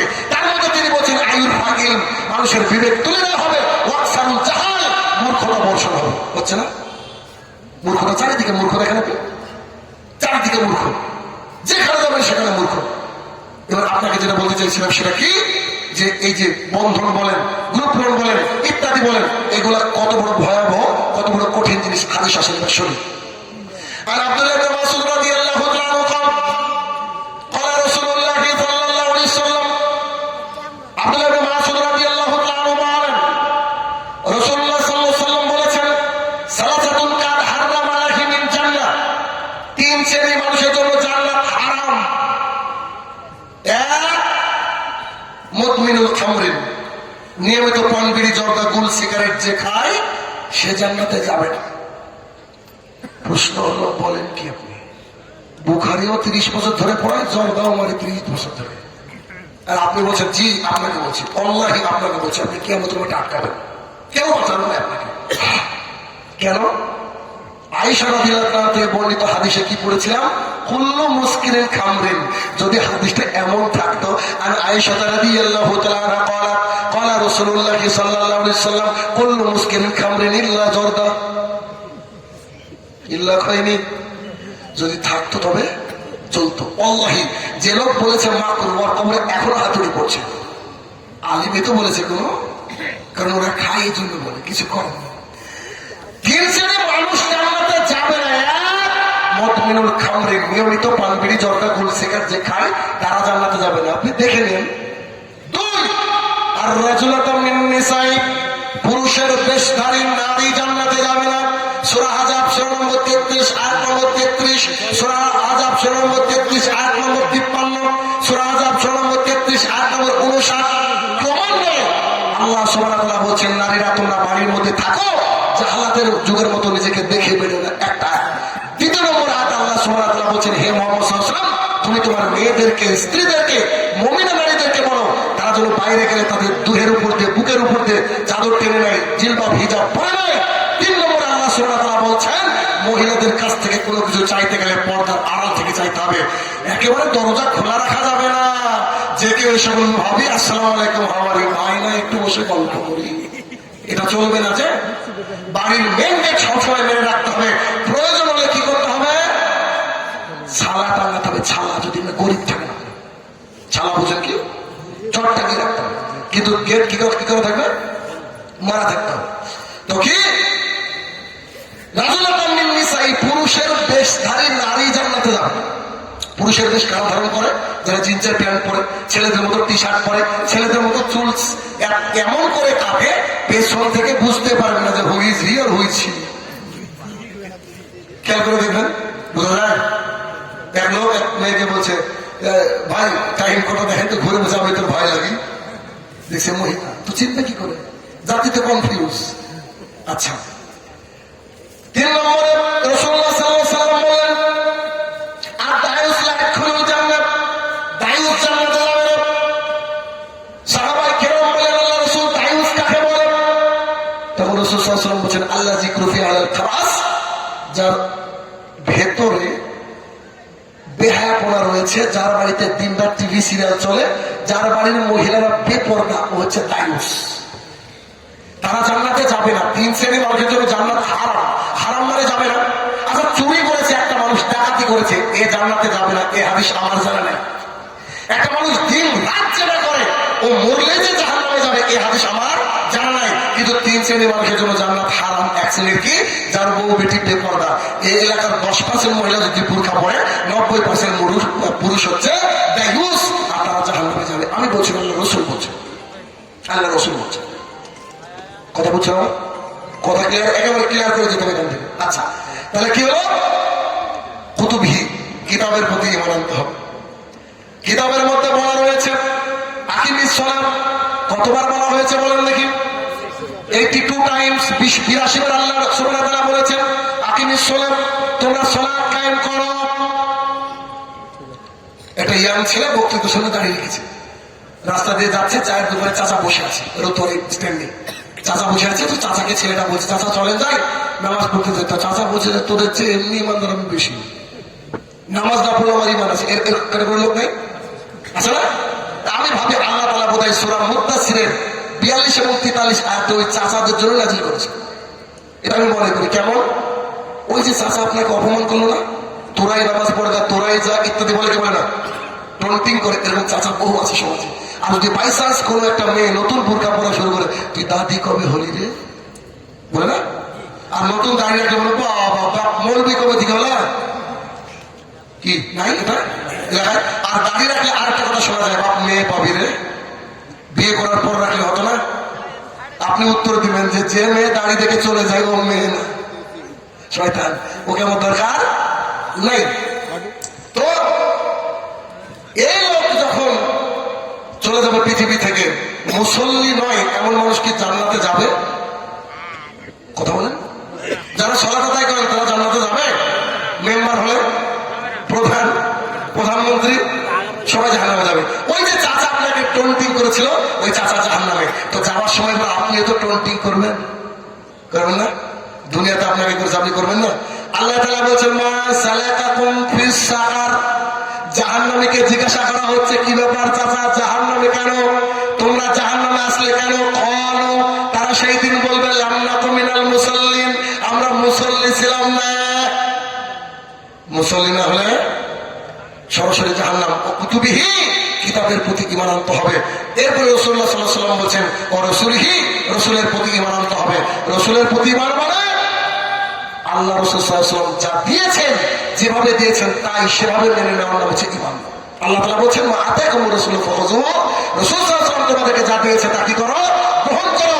ওয়া নাহাকুম আনহু ফান্তাহু, আর তিনি যে যার থেকে দূরে থাকতে বলেছেন তার থেকে তোমরা দূরে থাকো। আল্লাহ রাসূল বলেছেন ইফাউল্লাহ, দাইনাকে ছেড়ে দাও, রাসূল সাহেব গোপটাকে ছাটো, ইউ হ্যাভ টু, আপনাকে রাখতে হবে। মুসলিম শরীফের হাদিসে রাসূল সাল্লাল্লাহু আলাইহি ওয়াসাল্লাম বলছেন যার প্যান্ট লুঙ্গি জুব্বা টাকনোর নিচে যাবে তার থাকার জায়গা জাহান্নাম। মুসলিম শরীফ হাদিস নম্বর 195। আল্লাহ তাআলা তার দিকে তাকাবেন না, তাকে মুক্ত করবেন না, ওই অংশটুকু জাহান্নামের মধ্যে ফেলে দেবে। তুমি যতই লাখ টাকা দিয়ে প্যান্ট কিনে না কেন, তোমাকে প্যান্টটাকে কিনে টাকনোর উপরে করতে হবে। এটা যে রাসূল সাল্লাল্লাহু আলাইহি ওয়াসাল্লামের আদেশ। রাসূল সাল্লাল্লাহু আলাইহি ওয়াসাল্লাম যা বলেছেন, যেভাবে বলেছেন তাই সেভাবে রাখতে হবে। আল্লাহ রাসূল আবু দাউদের হাদিস 1450 বছর আগে বলে গিয়েছেন এক শ্রেণীর মানুষ চুল কাটবে, দুই সাইডে চেঁচে তুলে দিবে, আর এমনি চুল রাখবে। আছে না নাই? আল্লাহ রাসূলের জামানে ছিল না? আল্লাহ রাসূল কত বড় শিক্ষিত, কত বড় বিখ্যাত ব্যক্তিত্ব, দেখেন তিনি ভবিষ্যৎবাণী করে গেছেন। এটাকে রাসূল সাল্লাল্লাহু আলাইহি ওয়াসাল্লাম নাম দিয়েছেন কাজা। এই কাজা করে চুল কাটবে এক শ্রেণীর মানুষ। আপনার সন্তান কাটে, একই টেবিলে বসে খান। আশ্চর্য কথা, ওর বাপ বলে বাপ, ওর বাপ বলে বাপ, বাপ হলে এই অবস্থা হয়। সন্তান ভাবে চুল কেটে বসে সামনে খেতে পারে, আশ্চর্য লাগে দুনিয়া। তাহলে কি রাসূলুল্লাহ সাল্লাল্লাহু আলাইহি ওয়াসাল্লাম যেমন করে চলেছেন, যেমন ভাবে চলতে বলেছেন তেমন চলতে হবে। কেমন? আব্দুল্লাহ ইবনে মাসউদ রাদিয়াল্লাহু তাআলা আনহু রাস্তা দিয়ে যাচ্ছেন, একজন ব্যক্তি উটকে জবাই করছেন, উট শুইয়ে দিয়ে জবাই করছেন। তিনি ওখানে দাঁড়িয়ে বলছেন এই তোমরা যারা উটকে নহর করছো শুনে রাখো, আমি আবুল কাসেমকে স্বয়ং নিজে চোখে দেখেছি উটকে দাঁড়িয়ে নহর করাতে। উটকে জবাই করার পদ্ধতি কি? দাঁড়িয়ে। তা আমি রাসূল সাল্লাল্লাহু আলাইহি ওয়াসাল্লামকে উটকে দাঁড়িয়ে জবাই করতে দেখেছি, আর তোমরা বসে করছো মানে কেমন নীতি? এইটুকু সাহাবায়ে কেরাম সহ্য করতে পারেন। তার মানে রাসূল সাল্লাল্লাহু আলাইহি ওয়াসাল্লাম অনুকরণ করতে হবে। অনুকরণের একটা হাদিস সবাই জানেন, তাও বলি। সাহাবায়ে কেরাম সহ তিনি সালাত আদায় করাচ্ছেন পায়ে জুতো দিয়েও সালাত আদায় করা জায়েজ, যদি কনফার্ম থাকে যে জুতো ওয়াজ ক্লিন, ঠিক আছে না? তো রাসূল সাল্লাল্লাহু আলাইহি ওয়াসাল্লাম সালাতের মাঝে জুতোকে খুলে রেখেছেন, সাহাবায়ে কেরাম সব খুলে রেখেছেন। সালাম ফিরে বলছে যে কি ব্যাপার তোমরা জুতো খুলে রেখেছো? আপনি খুলেছেন কেন? তো আমার পায়ের জুতোর তলায় নাকি নোংরা ছিল, জিবরাইল বললো। বলছে অত শত বুঝি না, আল্লাহ রাসূল খুলেছে মানে খুলে দিয়েছে। সুবহানাল্লাহ। এটা হচ্ছে অনুকরণ, অনুসরণ। তাহলে রাসূলকে অনুসরণ করতে হবে। এরপরে তিনি বললেন ইয়াউমুল আখির, শেষ দিনের প্রতি ঈমান আনতে হবে। শেষ দিন মানে যেদিন আপনার আব্বা আপনাকে রেখে পালিয়ে যাবে, আপনি আপনার মাকে ছেড়ে পালিয়ে যাবেন। একটা দেখি কেউ কাউকে দিবে না সেদিন। খুব কঠিন দিন ভাই, খুব কঠিন দিন। আয়েশা রাদিয়াল্লাহু তাআলা বলছেন আল্লাহ রাসূল আপনি যে একটু বললেন নারী আর পুরুষ নাকি উলঙ্গ থাকবে, কোনো পোশাক থাকবে না, একে অপরের দিকে তাকাবে না। রাসূল সাল্লাল্লাহু আলাইহি ওয়াসাল্লাম বলছেন কিয়ামতের মাঠ এত ভয়াবহ হবে, এত কঠিন হবে, কেউ কারোর দিকে তাকাবে না। আবু হুরায়রা রাদিয়াল্লাহু তাআলা বলেন রাসূলুল্লাহ সাল্লাল্লাহু আলাইহি ওয়াসাল্লাম বলেছেন 490 কোটি ফেরেশতা জাহান্নাম কেটে নিয়ে আসবে। আল্লাহ রাসূল 490 কোটি বলেননি, তিনি বলেছেন জাহান্নামে 70,000 লাগাম, এক লাগামে 70,000 করে ফেরেশতা। আপনি গুণ মারেন 490 কোটি। তাহলে জাহান্নাম কত বড় বুঝতে পারছেন? আনাস রাদিয়াল্লাহু তাআলা বলেন রাসূলুল্লাহ সাল্লাল্লাহু আলাইহি ওয়াসাল্লাম বলেছেন কিয়ামতের মাঠে জাহান্নামকে টেনে নিয়ে আসা হবে, জাহান্নাম চিৎকার করবে, সমস্ত মানুষ বলবে ইয়া নাফসি ইয়া নাফসি, আল্লাহ আজকে আমার কি হবে, আমার কি হবে, আমার কি হবে। যখন বিচার ব্যবস্থা শুরু হয়ে যাবে একে একে একে একে জাহান্নামের মধ্যে ফেলা হবে, জাহান্নামের মধ্যে ফেলা হবে। জাহান্নাম চিৎকার দিয়ে আল্লাহকে বলবে আর নাই, আরো ফেলা হবে। 1999 জন জাহান্নামী বারবার ফেলা হবে, জাহান্নাম বলবে আর নাই। আল্লাহ তাআলা তার ডান পা মুবারকটা ঢুকিয়ে দেবেন জাহান্নামের মধ্যে। তখন জাহান্নাম বলবে কত কত কত, এনাফ ফর মি, যথেষ্ট হয়েছে, যথেষ্ট হয়েছে। জাহান্নাম এত ভয়াবহ যায়। বিচারের মাঠ এটা, কেউ কোনো কথা শুনবে না। অশ্লীলতা বেহাপুর আমাদের যারা নিমজ্জিত রয়েছেন না, আল্লাহ তাআলা মুখে আপনার পেট মেরে দিবে, আপনার হাত কথা বলবে, আপনার কান কথা বলবে, আপনার চোখ কথা বলবে। এই যে বক্তা বক্তৃতা করছে না, এই যে বক্তা বক্তৃতা করছে, আমরা করছি না, এই মাইক্রোফোন আল্লাহর কাছে সব সাক্ষী দিবে। এই মাইক্রোফোন আজকে যদি কাজও না করে না, কিয়ামতের মাঠে সব বলে দেবে জি এই হাদিস কেন বর্ণনা করলো, এই হাদিস তো যা, ও এই কথা কেন বললো, ও করেনি, এইটা বলে দেবে কিয়ামতের মাঠে। সব শেষে রাসূলুল্লাহ সাল্লাল্লাহু আলাইহি ওয়াসাল্লাম বলেন কাদরিয়া শারঈ মিনাল্লাহ সুবহানাহু ওয়া তাআলা, ভালো এবং মন্দের মালিক কে? আল্লাহ তাআলা। বললাম না, সন্তান মারা গেছে বলেন আলহামদুলিল্লাহ, তারপরে বলেন ইন্না লিল্লাহি ওয়া ইন্না ইলাইহি রাজিউন। এর বেনিফিটটা কি শুনে রাখেন। আবু সাঈদ খুদরী রাদিয়াল্লাহু তাআলা বলেন রাসূলুল্লাহ সাল্লাল্লাহু আলাইহি ওয়াসাল্লাম বলেছেন, কারণ সন্তানকে যদি আল্লাহ তাআলা তুলে নেন, আল্লাহ তাআলা ফেরেশতাকে পাঠিয়ে বলেন আমার ওই আব্দুর রহমান বান্দার সন্তানকে আমি তুলে নিয়েছি, তার মা বাবা কি বলেছে? ফেরেশতা বলছে, তারা বলেছে আলহামদুলিল্লাহ, আপনার উপরে রাজি, আপনার উপরে খুশি। তারপরে তারা ইন্না লিল্লাহ বলেছেন। আল্লাহ সুবহানাহু ওয়া তাআলা বলেছেন আমি দিয়েছিলাম, আমি নিয়ে নিয়েছি। তখনও বান্দা আমার শুকরিয়া আদায় করেছে, অতএব তাকে বলে দাও তার জন্য আমি জান্নাতে একটা ঘর নির্মাণ করে রেখে দিয়েছি। সুবহানাল্লাহ। তার মানে যে কোনো বিপদ যদি চলে আসে আগে আল্লাহ শুকরিয়া আদায় করেন, শুকরিয়া আদায় করেন। শুকরিয়া আদায় করলে তো বেনিফিট, বুঝেন না? শুকরিয়া আদায় করলে বেনিফিট। তাহলে কি হলো? সবাই ক্ষতিগ্রস্ত। মনে আছে কথা? তারা নয় যারা ঈমান এনেছে। ঈমান তাহলে কটা বিষয়ের নাম? 6টা। কথাকে প্যাকেট করে দিই। 1, আল্লাহর প্রতি ঈমান আনতে হবে, মাজারে যাওয়া যাবে না, শিরক করা যাবে না। 2, ফেরেশতার প্রতি ঈমান আনতে হবে, দেখিনি তাই বিশ্বাস করবো এ কথা চলবে না। 3, কিতাবের প্রতি ঈমান আনতে হবে। 4, রাসূলের প্রতি ঈমান আনতে হবে। 5, বিচার দিবসের প্রতি ঈমান আনতে হবে। 6, তাকদীর, ভালো এবং মন্দের মালিককে আল্লাহ তাআলা। এই ভালো এবং মন্দের মালিকের উপরে বা মন্দের উপরে কি করতে হবে? ঈমান আনতে হবে। 6টা বিষয় গেল। ক্লিয়ার হয়েছে? ক্লিয়ার? ইল্লাল্লাযীনা আমানু ওয়া আমিলুস সালিহাত, যারা নেক আমল করে। নেক আমল কি বলেন তো? নেক আমল কি? 5 ওয়াক্ত সালাত আদায় করে, এটা কিন্তু নেক আমল না। ইউটিউবার ভাইরা কাটিং করেন না, আবার এত অভ্যাস আছে। 5 ওয়াক্ত সালাত নেক আমল নয় বললাম। কেন জানেন? আপনি যখন বাড়ির থেকে খেয়ে এসেছেন, আজকে কিছু খেয়েছেন তো, আপনাকে যদি আমি এখন জিজ্ঞাসা করবো যে আপনি কি খেয়েছেন, কি উত্তর দেবেন বলেন তো? ভাত, রুটি, খিচুড়ি, পোলাও, এই তো নাকি? কেউ এরকম বলবেন ও স্যার ভাত খেয়েছি, এরই সবজি ছিল, পানিও খেয়েছি, এ কথা কেউ বলবে? পানিও খেয়েছি বলবে? এটা ন্যাচারাল জিনিস না? আচ্ছা, আমি বলি সারাদিন আপনি কি করেন? তো সারাদিন কি করবো, নানা কাজ করি আর 3 ঘন্টা ধরে অক্সিজেন নিই। অক্সিজেন নেওয়ার জন্য সময় কেউ ব্যয় করে? এমনি অটোমেটিকলি নিতে হয় কিনা? 5 ওয়াক্ত সালাত আদায় না করলে সে ব্যক্তি মুসলমান নয়। আধার কার্ড না থাকলে তার আগামী দিনের ভোটার অধিকার নষ্ট করে দেওয়া হবে, যেমন আসামে ভোটার করা হচ্ছে। কথা বুঝেছেন তো? যদি তাই হয় 5 ওয়াক্ত সালাত ইউ হ্যাভ টু, আপনাকে করতে হবে বাধ্য। কেন? আধার কার্ডের কোনো কাজ না থাকলেও আপডেট করতে হবে না? কেন? দেশে বসবাস করার জন্য। তো আল্লাহর জমিনে মুসলমানিত্ব টিকাতে গেলে 5 ওয়াক্ত সালাত আদায় করতে হবেই হবে। ব্যাস। নেক আমল তাহলে কি? 17 রাকাত সালাত বাদ দিয়ে আরো 12 রাকাত এক্সট্রা নফল সালাত, এটা হচ্ছে নেক আমল। কথা বুঝতে পারলেন? রমাদান মাসে 30টা 29টা রোজা রাখতে, সিয়াম রাখতে বাধ্য, কিন্তু আশুরায়ে মুহররমের সিয়াম, আইয়ামে বীজের 13, 14, 15 সিয়াম, সোমবার বৃহস্পতিবারের সিয়াম, এটা হচ্ছে আমালান সালেহ। কথা বুঝতে পারলেন? যাকাত 1 কোটি টাকা হয়েছে, 1 কোটি টাকা যাকাত দিতে বাধ্য। কেন? ওটা গরিবের সম্পদ, কিন্তু এই জলসায় এসে 1 টাকা দিয়েছেন, এইটা হচ্ছে আমালান সালেহ। কথাকে বুঝাতে পারছি আমি?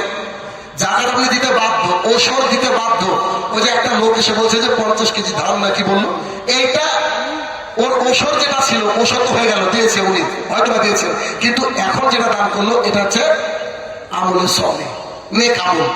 যাকাত 1 কোটি টাকা দিলেও কোনো কাজ নাই, তার নেকি আল্লাহ কি দিবে না দিবে আলাদা বিষয়, ওরা দিতে বাধ্য, গরিবের হক। কিন্তু 1 কোটি টাকার উপরে 1 টাকা যেটা দিচ্ছেন, এটা হচ্ছে বলেন রাইট। আর রাতের বেলা তাহাজ্জুদ পড়া, এটা হচ্ছে নেক আমল। মানুষকে দেখে হেসে মুস্কি হেসে সালাম দেওয়া, সালামের উত্তর দেওয়া, এটা হচ্ছে নেক আমল। কথা বুঝছেন কিনা? তাহলে নেক আমল হচ্ছে, ফরজ আমল তো আছে, ওগুলো তো করতে হবে, তা বাদ দিয়ে অতিরিক্ত যে কাজগুলো করছি সেগুলো নেক আমল। তখন যখন অতিরিক্ত কাজ করছি, বাদ বাকি ফরজ গুলাও আল্লাহ তাআলা নেক আমল দ্বারা পরিবর্তন করতে হবে। সুবহানাল্লাহ। কথা বুঝতে পারলেন? তাহলে 1 কোটি টাকা যাকাত হয়েছে, আপনাকে দিতে বাধ্য, ওটা গরিবের হক। এই জলসায় আজকে আপনি 50,000 টাকা দিলেন, 1 লাখ টাকা দিলেন, 5 টাকা দিলেন, এইটা হচ্ছে আপনার নেক আমল। তাহলে পৃথিবীর ওই মানুষটা কি জান্নাতে যেতে পারে নাকি যে লোকটা নেক আমল করেনি? কথা বুঝেনি? খুব ভালো করে বুঝবেন। চারটে বিষয় ছাড়া সমস্ত মানুষ কি ক্ষতিগ্রস্ত। ভালো করে বুঝেন। এক, যারা ইমান এনেছে, ইমান এতক্ষণ বোঝালাম আমি। 2, যারা বলেন নেক আমল করেছে। 3 নম্বরে কি ওয়াতাওয়াসাউ বিল হক। এখানে একটা কঠিন কথা বলবো, যদি কারোর গায়ে লাগে কিছু করার নেই। দিনদার বলছি, আপনাকে বলছি, শোনেন। আচ্ছা, খুব মনোযোগ সহকারে এই কথাটা শোনেন তো। আশহাদু আল্লা ইলাহা ইল্লাল্লাহ ওয়া আন্না মুহাম্মাদার রাসূলুল্লাহ, এই কালেমাটা পড়ার সাথে সাথে কেউ আপনাকে 1 লাখ টাকা দিয়েছিল? শিওর? 10 টাকা তো দিতে না? আচ্ছা, আপনি জলসায় আজকে এসে 5,000 টাকা দেবেন ভেবেছেন, টাকাটা দিয়েছেন, সভাপতি সাহেবকে আপনাকে 10 টাকা দিয়েছেন? দিয়েছেন কাউকে? 3 নম্বরে বলা আছে তাওয়াসাউ বিল হক, হকের দাওয়াত দিতে হবে, না হলে মানুষ কি ক্ষতিগ্রস্ত। 4টে জিনিস না থাকলে, কথা বুঝেন তোমার, 4টে জিনিস না থাকলে ক্ষতিগ্রস্ত। তো প্রথম, আল্লাহ মানে ইমান আনতে গেলে কেউ টাকা দিল না আপনাকে। আমালান সলে আমল করতে গেলে কেউ আপনাকে টাকা দিল না। তাহলে বক্তা কেন বলে যে 30,000 টাকা ছাড়া আসবো না? কথা বুঝেন না আমার? কি গো, দেবীপুরের মানুষ কথা কি বুঝে কানে যায় না? ধরেন আমাকে বলা হলো যে তোর পাসপোর্ট থাকলে হবে না, ভিসা ছাড়া বাংলাদেশে ঢুকতে দেবো না। এখন ভিসা না নিয়ে কি বুঝে ঢুকতে দেবো? ঢুকতে দেবে? 2-4 বলে মারবে তোমাকে। কত বড় বক্তা, কি সব দেখা দরকার আছে কি? মারবে তোমাকে, কারণ ওর ডিউটি তোকে করতে হবে। বাংলাদেশ থেকে যখন আমি ইন্ডিয়াতে আসছি, তখন একটা দাড়িওয়ালা পুলিশ, জান ভরে যায় বাংলাদেশের পুলিশ দেখলে, আরে দাড়িওয়ালা, এটা তো ইন্ডিয়া দেখতে হয় না আমরা। তো দেখছি বারবার আমার দিকে তাকাচ্ছেন, আমার আগে একজন লাগেজ চেক করছেন, তাকাচ্ছেন। তো আমি যখন কাছে আসলাম, এসে বলছে শাহিনুর রহমান। জি, ইচ্ছা হচ্ছে না যে আপনার লাগেজ চেক করি, শুধু চেক খুলি আর মারে না। বলছি কেন? বলছে ওই যে সিসিটিভি, আমি আপনার বক্তৃতা শুনি আলহামদুলিল্লাহ, কিন্তু ওই যে সিসিটিভি আমাকে তো চেক, মানে যদি বাইসাল ওখানে রিপোর্ট চলে যায় দেখে ফেলে। কিন্তু সেই শাহিনুর রহমান যে ইন্ডিয়াতে ঢুকলো, এই ব্যাগটাও তন্ন তন্ন করে খুঁজলো, কত জিনিস সাজিয়ে এনেছিলাম, একেবারে সব লন্ডন করে দেবো। আমার আরো 8 ঘন্টা সময় লেগেছে সাজাতে, বুঝতে পেরেছেন? ইন্ডিয়ার লোক আমাকে এরকম করছে, আর বাংলাদেশের অবস্থা এই। আশ্চর্য দুনিয়া। আর যাওয়ার সময় একটা ঘটনা ঘটেছিল, না বললে নয়। একজন, আমি আমার লাগেজ চেক করাচ্ছি, তো পুলিশ আমাকে বলছে ইসমে দারু হে ক্যা, মানে মদ আছে কি? তা বললাম ইন্নালিল্লাহ, মদ কেন থাকবে? তো এখানে কি আছে দেখা। তো ওষুধ কিছু ছিল, বাংলাদেশের জন্য নিয়ে যাচ্ছিলাম, দেখলে আমার পরে একজন বাংলাদেশি ছিল। এবার আমি জানি না, আপনারা হয়তো জানেন, এখন জানবেন যে বাংলাদেশের ওই বর্ডার দিয়ে সিস্টেম নাকি 2 বোতল মদ ফ্রি, মানে 2 বোতল নিয়ে যেতে পারবে, 3 বোতল নিলে বাকি খারাপ আছে। মানে ওষুধ নিজে থেকে চেক করছে আর মদ ফ্রি। আল্লাহ রাসূল বলেছেন আইয়ুল ফাকিল, মানুষের বিবেক তুলে নেওয়া হবে, বুঝতে পারলেন? তো ওই ছেলেটাকে, বাংলাদেশি ছেলেটাকে পুলিশ জিজ্ঞেস করছে ইসমে দারু হে ক্যা? ও বলছেন না, দারু মানে মদ, ও জানে না। ঠিক আছে, আমি ওদিকে তাকাচ্ছি, দেখছি কি ঘটনা ঘটলো। যে আওয়াজ হয়েছে দেখ ইসমে দারু হে, তো স্যার মদ হে মদ। তো বলছে কিতনা বোতল? স্যার 2 খেলে লিছি, মাত্র 2 খেলে লিছি। তো 2, আমি मजा करे पुलिस तक শেষে বললাম যে স্যার दारू भी फ्री है क्या? इतना दिन में बांग्लादेश में आता जाता रहता हूँ, लेकिन आज सुना दारू फ्री है, लेकिन मेडिसिन के लिए आप लोग चेक करता है। आज चलते বুঝতে পারেননি? তো কি বলছিলাম বলেন, যে ইমান আনতে গেলে কেউ টাকা দিল না, ইমান না আনলে কে ক্ষতিগ্রস্ত? সবাই। তাহাজ্জুদ পড়ার সময় জায়নামাজ তুলে 1 লাখ টাকা পাই না, 10 টাকাও পাই না, কেন? এটা না হলে আমি জান্নাতে যেতে পারবো না, ক্ষতিগ্রস্ত, তাই না? কিন্তু যখন বুঝো তাওয়াসাউ বিল হক, মানুষকে হকের দাওয়াত দিতে হবে। বক্তা বলছে 30,000 টাকা নিব, 20,000 অ্যাকাউন্টে গিয়ে 10। কি বলেন? আচ্ছা নাই তো আপনাদের মাদ্রাসার লোককে বলে লাভ নাই, এবছর বলে দেবো, সামনে বছর আমি বয়কট। আবার ওই আপনি ওকে আনবেন যা 30,000 লাগে কি ঠিক ঠিক বলছেন? আমি দিন রাত আমি দেখছি, তো দিন রাত দেখছি, বিশ্বাস করেন ওই সব বক্তার কারণেই সমাজ পরিবর্তন হয় না। কারণ ও তো টাকা, ও তো ব্যবসাটা, ও ব্যবসাটা নষ্ট করবে না, আপনার বিরুদ্ধে কথা বলবে না। এক আর হারাম করার কথা কি আসর করবে সমাজে? আসর তো করবে না। ওকে 10 টাকা কম দেন, দেখেন কি করে। এই হচ্ছে বর্তমান সময় সিজন। ওয়াল্লাহি আপনি আল্লাহর জন্য কাজ করেন, জালসা কমিটি কি খারাপ নাকি? আপনাকে সম্মান করবে, ভালোবাসবে। আপনি তো কন্ট্যাক্ট করার সময় বলেন না যে খাসির গোস্ত দিয়ে ভাত খাবো, গরু গোস্ত দিয়ে ভাত খাবো, আপনাকে তো অনেক কিছু দেয়, তাই না? কিন্তু সেই লোক আপনি বলছেন যে 30,000 টাকা ছাড়া যাবো না, 20,000 টাকা অ্যাকাউন্টে। বলেন তো যদি বাই চান্স আসতে গিয়ে মারা যায় কি হবে অবস্থা? কে টাকা দেবে ঘুরে? কে ঘুরে দেবে? আমি বলেছি, আবারও বলছি, আপনাদের ফাঁসি দেওয়া দার্জিলিং আছে না এদিকে? কোন দিকে দার্জিলিং? এইদিকে যাও তো। দার্জিলিং থেকে আমাকে ফোন করে বলছে যে আপনার তো ডেটটা নিলাম, মানে অনেক বক্তারা আবার নাটক করে শুনেছি, আমি তো জানি না। তা আমাকে বলছে আপনার তো ডেটটা আসবো কিনা সন্দেহ, আপনার তো ডেটটা নিলাম, তো বলছি যে কিছু টাকা অ্যাকাউন্টে দিই। আমরা নিশ্চয়ই দিবেন, অবশ্যই দিবেন, আপনি অসুবিধা নেই। তবে মালাকুল মতের নাম্বার আছে। উনি বুঝতে পারেন আমার কথা, তো উনি বলছেন মালাকুল মত। জি জি জি আজরাইল বলেন, আজরাইল ওনার নাম্বার আছে। স্যার আপনি কি আমার সাথে একই করছেন? ওনার নাম্বার কি করে থাকে? বলছি না, যদি থাকে আমার অ্যাকাউন্টে টাকা দেওয়ার আগে একটা খালি জিজ্ঞাসা করেন যে আপনাদের জাল শব্দে বাঁচবো তো? যদি আপনাদের জাল শব্দে বাঁচি গ্যারান্টি দিতে বলেন তাহলে টাকা পাঠান। বুঝা? আসসালামু আলাইকুম, কথা বুঝেন? এই আস্তে আস্তে বাংলাদেশের দিনাজপুর বিরলে ডেট বুকিং হবে। একটু আসছিলাম গাড়িতে করে, তখন যে শেখ বলছি যে কত কি দেওয়া লাগবে? বললাম ভাই বক্তৃতা বিক্রি করে না ভাই, যারা বিক্রি করে তাদেরকে দেখেন তো। আলহামদুলিল্লাহ জানটা শান্তি হয়ে গেল। আমি বলছি উচিত এটা হওয়া, তবে এটার আমার ফায়দা অনেকে উঠায়, এমন হাতিয়া দেয় গাড়ি ভাড়াও হয় না। আল্লাহর কাছে বলি, কাউকে কিছু বলিনি, কত জায়গায় যে দেয়নি। কারণ এই যে মাঝে মাঝে এমন খুব কড়া বক্তৃতা হয় যারা সভাপতির বিরুদ্ধে, সভাপতি জনতা খবরের দিয়ে বসেছেন কথার কথা, এবার ওর বিরুদ্ধে তো যাবি আমার কথা। ও গেছে তো সারাটি কোনো টাকা দিস না, 50 টাকা কিছু নোট দিচ্ছে, দেখছি গাড়ি ভাড়া 7,000 দিয়েছে, 4,000। ড্রাইভারকে বলছি কি হলো রে ভাই? তো বলছে পরে যা সাহেব তুই বুকিং কি করে দিস, কি করবি তুই যখন চাস তোকে সাইজ করে বলিস। হয়েছে বহু জায়গায়। আল্লাহ তোকে ক্ষমা করুক। বলছিলাম প্রত্যেকটা মানুষকে হকের দাওয়াত দিতে হবে। আমি স্টেজে বসে কথা বলছি মানে আপনাকে স্টেজে বসতে হবে এটা নয়। আজকে প্রত্যেকটা আমার বাবা জীবন ভাইরা যে এখানে আছেন সবাইকে বলছি আপনাকে দাওয়াতের কাজ করতে হবে। কতটুকু? যতটুকু আপনি জানেন। কেমন? আপনার বাড়িতে আপনার আম্মা খুব ভালো মানুষ, কিন্তু জগা দিয়ে পান খায়, আম্মার গায়ে একটু হাত ভরে দিবে, আম্মা কলেজার টুকরা আমার আম্মা গো, আপনি কেন জাহান্নামে যাবেন? শাহিনুর রহমান বললো জোরদা খাওয়া হারাম, আম্মা গো আপনি ছেড়ে দেন না। আদর করে বললে ছাড়বে না ও? ইনশাআল্লাহ ছাড়বে। আপনি রাস্তায় যাচ্ছেন, সালাত আদায় করতে যাচ্ছেন, একজন চাচা চলেন না, নামাজ পড়তে যায়। আপনি কোথাও যাচ্ছেন, এটা মানুষের তাবিজ ঝুলানো। শাহিনুর রহমান বলছিলেন মুসনাদ আহমদ 4 নম্বর খন্ড 256 নম্বর পৃষ্ঠা, তাবিজ নাকি যে ঝুলে সে শির করে। কলেজার টুকরা ভাই আমার, আল্লাহ আপনাকে সাহায্য করবে, তাবিজটা ছিঁড়ে ফেলেন না। একটা লোকের প্যান্ট দেখছেন টাকানোর নিচে, আপনি দাওয়াত দেবেন না? এটা জরুরি। এটা তো আহলা দেশের গ্রাম, তাই না? আচ্ছা, এই যে মসজিদ আমি সালাত আদায় করবো, এই যে কত সুন্দর মসজিদ, এই যে মসজিদ হয়তো আপনাদের অখেয়াল হয়ে গেছে, কিন্তু আমার চোখ খুব ডেঞ্জার, খুব ডেঞ্জার। এখানে দেখবেন ওই যে আপনাদের নামাজের টাইম আছে না, ওখানে এক সাইডে আল্লাহ এক সাইডে মোহাম্মদ, এটা জায়েজ না। এক সাইডে আল্লাহ এক সাইডে মোহাম্মদ লেখা আছে, ওটা কি করবেন?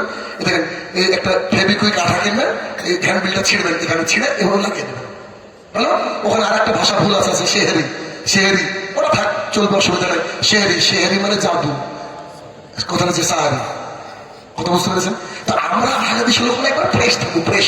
আমরা 35 পে পাস করবো না, আমরা 95 পে পাস করবো ইনশাআল্লাহ। কথা বুঝালি? 95 পে পাস করবো। এই জন্যই তো আমরা দাঁড়িটাকে ছেড়ে দিই, আগাছাটা কিছু ছাড়ি না। কেন? আল্লাহ কাছে 35 নয় 95 পাস করতে চাই। কথা বুঝলেন আমার? তাহলে কি হলো? দাওয়াতের কাজ করতে গিয়ে অর্থ এইভাবে কন্ট্যাক্ট করা যাবে না, যেমন করে গরু ছাগলে কন্ট্যাক্ট হয়, হয় না? ওই যে কত ভাই 30,000, না এটা কম নেন না, হবে এই আচ্ছা ঠিক আছে 25,000 চান বলে বাড়ি মারে, এরকম বক্তারা আজকে এগিয়ে চলছে। এই সব বক্তাকে বয়কট করেন। আমার নাম্বার নিশ্চয়ই কমিটির কাছে যায়, আমি বক্তা দেবো, আমি আপনাকে বক্তা দেবো, যে এসে আপনাকে ফ্রি দাওয়াতের কাজ করবে। ফ্রি মানে আপনি ভাড়াটা দিবেন বা তাকে ভালোবাসলে দেন। এবার এখানে একটা কথা শুনে রাখেন, যদি কোনো জলসা কমিটি কোনো বক্তাকে 1 কোটি টাকা দেয়, 1 কোটি, ঠিক আছে, এটাও জায়েজ। আল্লাহর কসম করে বলছি, হুবহু বাক্য বলছি। আজকে হয়তো লাইভে শুনলে আমার ছাত্র টেপ পড়ে আমার কাছে ছেলে বাড়িয়েছে আমাদের এখানে ফরিদপুর। আজকে আমার ডেট নিল 14ই ডিসেম্বর, একটা ডেট ফাঁকা ছিল মাঝে, আমার ছাত্রকে দিলাম, কদিন থেকে পিছনে লেগে আছে। তো আমাকে ডেটটা নেওয়ার পর বলছে, স্যার কত কি দিতে হবে? ও তোমার ছাত্র, বুঝেন না, বুঝেনি, ডেট পড়তে গেছে, কত কি দিতে হবে? আমি যে 50,000, 1 লাখ, 2 লাখ দিবা, যদি পারো তো তোমাদের ফরিদপুরে 1 লাখ দেখি জমিও কিনে দেবো। তো হাসছে স্যার। আমি বলছি, তুমি জানো না এই ধরনের কথা আমি কোনো সময় বলি না, এটাকে আমি নিজের ব্যক্তিগতভাবে নাজায়েজ মনে করি।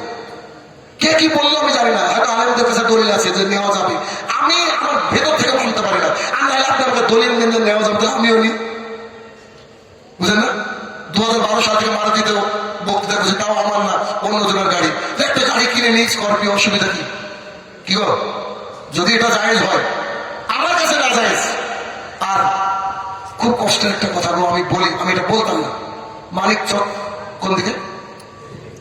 কিছুদিন আগে মানিক চক এসেছিলাম, আল্লাহ আকবার, আপনাদের যে ডবল লোক ছিল, তো ওই ভাইটা খুব শিক্ষিত, এনাদের মতো আলহামদুলিল্লাহ, এক স্কুলের হেডমাস্টার। উনি আমাকে কি বলছে জানেন? আমি খুব কষ্ট পেলাম। উনি আমাকে বলছেন, স্যার আপনার আমরা ডেট নিয়েছি প্রধান বক্তা শাহিনুর রহমান, এরপরে আপনার পরে আমি 50 জনকে ফোন করেছি। হয়তো উনি আবেগে 50 জন বলছেন, এটা আমার কথা। উনি বলছেন আমি 50 জন আলেমকে ফোন করেছি, মাওলানাকে ফোন করেছি, সবাই জিজ্ঞাসা করছে আর কে থাকবে, যে বলেছি আপনি, বলছে যে ওকে দিয়ে জালসা করো। আমি বললাম, ভাই আমার অপরাধটা কি আপনি কি জানছেন? আমি বুঝে দেবো। বুঝে গিয়েছি, আপনি কন্ট্যাক্ট হারাম বলেন এই জন্য, আপনি বলেন কন্ট্যাক্ট চলবে না এই জন্য, কারণ যাদেরকে লোকের তো কন্ট্যাক্ট করবে, এই জন্য আপনাকে। আমি অবাক হয়ে গেলাম। আমি আমার স্ত্রীকে গিয়ে বলছি, দাওয়াতের কাজ কি ছেড়ে দেবো? আমার স্ত্রী বলছে, এত তাড়াতাড়ি হাল ছেড়ে দেবো? আমি বলছি, না গো, মানে মানুষ, আমি হক কথা বলছি, আরে হকের জন্য মানুষ আমাকে বয়কট করছে, আলেম সমাজ। তা আমাকে একটা কথা বলেছে যে আলেম বয়কট করলে পাবলিক তোকে ভালোবাসে। এটা আমাকে বলে যেতে ভালোবাসা, আলহামদুলিল্লাহ। যদি তুমি দাওয়াতের কাজ করো, যেদিন তুমি গাড়ি ভাড়া দিতে পারবে না সেদিন স্টপ করে দেবো।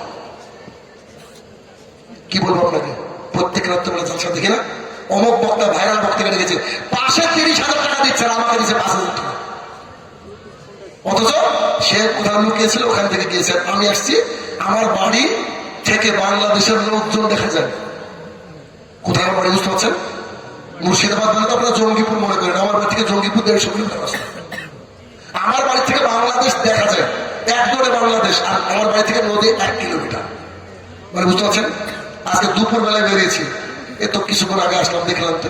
তাহলে চিন্তা করেন, অথচ এইভাবে এই কন্ট্যাক্টধারী বক্তাকে বয়কট করেন আপনারা। জনগণই খারাপ, জনগণ খারাপ, কারণ জনগণ তাদেরকে আনে তাই, বুঝতে পেরেছেন? হকের দাওয়াত দিতে হবে, হকের দাওয়াত দিতে প্রত্যেকটা মানুষ বাধ্য। নিজের বাড়িতে দাওয়াত দেন, নিজের বাবাকে দাওয়াত দেন, নিজের মাকে দাওয়াত দেন, নিজের ভাইকে দাওয়াত দেন, নিজের সন্তানকে দাওয়াত দেন, সবাইকে দাওয়াত দিতে হবে। তাহলে একটা কথা আমি আজকে প্রতিজ্ঞা করে নিব, সবাই বলেন আগামীকাল থেকে দাওয়াতের কাজ করবো ইনশাআল্লাহ। সবাই একটু জোরে, আগামীকাল থেকে দাওয়াতের কাজ করবো ইনশাআল্লাহ। তবে একটা মজার কথা আপনাকে বলি, মজার কথা শুনেন, খুব ভালো কথা, গায়ে লাগবে কথাটা। এইটা একটা জমি, এটা একটা জমি, এই জমিতে অনেক আগাছা আছে, আগাছা। মাওলানা সাহেব যিনি বলছেন, শাহিনুর রহমান সাহেব, জমিটাকে পরিষ্কার করেন। আমি জানছি যে 1 মাস লাগবে পরিষ্কার করতে। আমি বসে পড়েছি। এখন এই ভাই, এই যে আমার পেছনে, ইনি এসে বলছেন যে ভাই আপনাকে একটু হেল্প করবো। তো আমি খুশি হবো না বেজার হবো? সবাই বলেন, এইটা হচ্ছে আল্লাহর জমিন, ভালো করে বুঝেন, এটা হচ্ছে আল্লাহর জমিন। আল্লাহর জমিনে যে আগাছাগুলো আছে তার দাওয়াতের মাধ্যমে কি হবে? পরিষ্কার হয়ে যাবে। আজকে যদি আমি বক্তা হই, আরেকজন বক্তা থাকে, আরেকজন বক্তা থাকে, তাহলে আমাদের উপকার না ক্ষতি? কিন্তু বক্তাদের জলে কেন ব্যবসা করে জলে কেন? কথা বলছেন? হকের দাওয়াত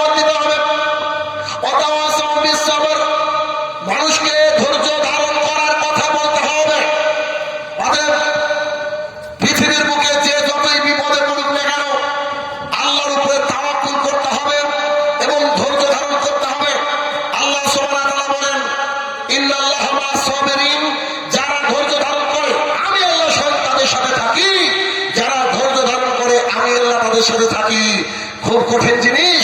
যারা ধৈর্য ধারণ করে তাদের সাথে কে থাকে? আল্লাহ। আর যার সাথে আল্লাহ থাকে তার কি কোনো ভয় আছে? ভয় নাই। জনৈক কালো মহিলা রাসূলুল্লাহ সাল্লাল্লাহু আলাইহি ওয়াসাল্লামকে এসে বলছেন, আল্লাহ রাসূল, আমার মির্কির রোগ আছে। মির্কি বুঝেন কি? তো মির্কির রোগ যখন উঠে, কাপড় চোপড় এদিকে এদিকে হয়ে যায়, আল্লাহর কাছে একটু দোয়া করেন না, আমার রোগটা যেন আল্লাহ শেফা দান করে। তা আল্লাহ রাসূল বলছেন, আল্লাহকে যদি দোয়া করি, আল্লাহর কাছে যদি বলি, তো নিশ্চিত আশাবাদী ইনশাল্লাহ আল্লাহ আপনার রোগ সেরে দেবে। আপনার জন্য একটা অফার আছে। তো কি? এই রোগটা যদি জিয়ে রাখতে পারেন তাহলে তার বিনিময় জান্নাত। এখন কি রোগ সেরা দোয়া করবো নাকি জান্নাত নিবেন? কথা বলছেন? তখন সেই মহিলাটা বলছে, আচ্ছা আচ্ছা আচ্ছা, ঠিক আছে ঠিক আছে, দোয়া করা লাগবে না, তবে আপনার প্রতিপালককে বলিয়েন আমার যখন রোগটা উঠবে কাপড় যেন ঠিক থাকে, বেজ্জতি যেন না হয়। তাহলে রোগটাকে জিয়ে রাখার জন্য কি? জান্নাত। তাহলে এই পৃথিবীর বুকে আমরা যারা এসেছি, প্রত্যেকটা মানুষকে আল্লাহ তাআলা বিপদ আপদ দিয়ে পরীক্ষা করেন, করেন না? আল্লাহ সুবহানাহু ওয়া তাআলা কোরআনের মধ্যে বলছেন, আমি তোমাদেরকে সামান্য কিছু ভয়, ক্ষুধা, সন্তান দিয়ে সন্তান না দিয়ে আমি পরীক্ষা করি। পরীক্ষার মুখে ফেলে দেওয়ার পরে দেখছি যে তোমরা কি করছো না করছো। আল্লাহ তাআলা পরীক্ষা করেন আমাদেরকে। তো আল্লাহ তাআলা যে পরীক্ষা আমাদের কাছে, এই পরীক্ষার জন্য আমাদেরকে কিন্তু ধৈর্য ধারণ করতে হবে। পৃথিবীর বুকে সবচেয়ে বেশি ধৈর্য ধারণ করেছেন নবী রাসূলুল্লাহ, করেননি? নবী রাসূলুল্লাহ। আজকে যে বাইতুল মুকাদ্দাস ফিলিস্তিন, এই যে ফিলিস্তিনের ছোট্ট একটা ঘটনা বলে শেষ করবো। ফিলিস্তিনের ঘটনার মধ্যে ধৈর্য কাকে বলে দেখেন। মিশর থেকে মুসা আলাইহিস সালাম নিজের বাড়িতে ফিরে যাচ্ছিলেন, নিজের বাপদাদার জমিতে ফিরে যাচ্ছিলেন। আমাদের সবারই বাপদাদার জমেছে বাইতুল মুকাদ্দাস, ওটা কারোর জমি নাই, ওটা আমাদের জমি, মুসলমানের জমি। তো বাইতুল মুকাদ্দাসের দিকে যাচ্ছিলেন কে? মুসা আলাইহিস সালাম তার সঙ্গী সাথীদেরকে নিয়ে। তো যেতে যেতে যেতে যেতে সামনে পড়ে গিয়েছে, আপনারা জানেন, নীল নদ, তাই না? ফেরাউন ডুবেছিল। তাহা মিথ্যা কথা, একেবারে নগদ মিথ্যা কথা। ওখানে নীল নদ নাই, ওটা ছিল লোহিত সাগর, লোহিত সাগর। তো ফেরাউন বেরাচ্ছে, কনসেপ্ট ক্লিয়ার করে। ফেরাউন বেরাচ্ছে কোথা থেকে? সরি, মুসা আলাইহিস সালাম বেরাচ্ছে কোথা থেকে? মিশর থেকে। হাঁটতে হাঁটতে হাঁটতে হাঁটতে লোকজন আছে, হাঁটতে হাঁটতে হাঁটতে এসে সামনে পড়েছে রেড সি, বাংলা কি বললাম? লোহিত সাগর। এখন ফেরাউন এর লোকজন তো তাড়া করবে মুসা আলাইহিস সালামকে, তো তারাও তাড়া করেছে। এসে ফেরাউন এর লোকজন চারিদিক থেকে ঘিরে নিয়েছে, সামনে সমুদ্র, চারিদিকে শত্রু। কিন্তু মুসা আলাইহিস সালামের সাথে লোকগুলো ছিল চরমই বিয়াদব, বেশিরভাগই ইহুদি খ্রিস্টানরা আসলে বড় বসায় দেয়। তো তারা সঙ্গে সঙ্গে ফেরাউনের লোকজনকে দেখে বলছে, ও মুসা, তুমি তোমার প্রতিপালককে বলো এখন আমাদেরকে বাঁচাক। তো ও যদি বলতেছে সবাই মিলে দোয়া করে আল্লাহর কাছে, ঈমান আনার পরে দেখেন কত বিয়াদবি। তখন আল্লাহ তাআলাকে মুসা আলাইহিস সালাম বলছেন, হে আমার প্রতিপালক, আমি তোমার উপরে ভরসা রাখি যে তুমি আমাকে বাঁচাবে। আল্লাহ তাআলা কি করেছিলেন মনে আছে? কি করেছিলেন তো বলেন? সমুদ্রের মধ্যে আল্লাহ তাআলা মুসা আলাইহিস সালামকে বলছেন, মারো লাঠি, রাস্তা ক্লিয়ার। চলে গেলেন, ফেরাউনের লোকজন যেতে গেল, আল্লাহ তাআলা ডুবিয়ে মেরে দিলেন ফেরাউনের লোকজনকে। আচ্ছা, এত বড় মুজিজা দেখার পরে কেউ আর বেঈমান হয়? মিশর থেকে চলে গেলেন লোহিত সাগর। লোহিত সাগরের পরে যে জায়গাটা পড়ছে সেই জায়গাটাতে সিনাই মরুভূমি। কি মরুভূমি? সিনাই মরুভূমি। এই সিনাই মরুভূমির মধ্যে গিয়ে মুসা আলাইহিস সালামকে তার লোকজন বলছে, আপনি আপনার আল্লাহকে বলেন খাবার পাঠাতে আকাশ থেকে। একটু আগে মুজিজা দেখলো না?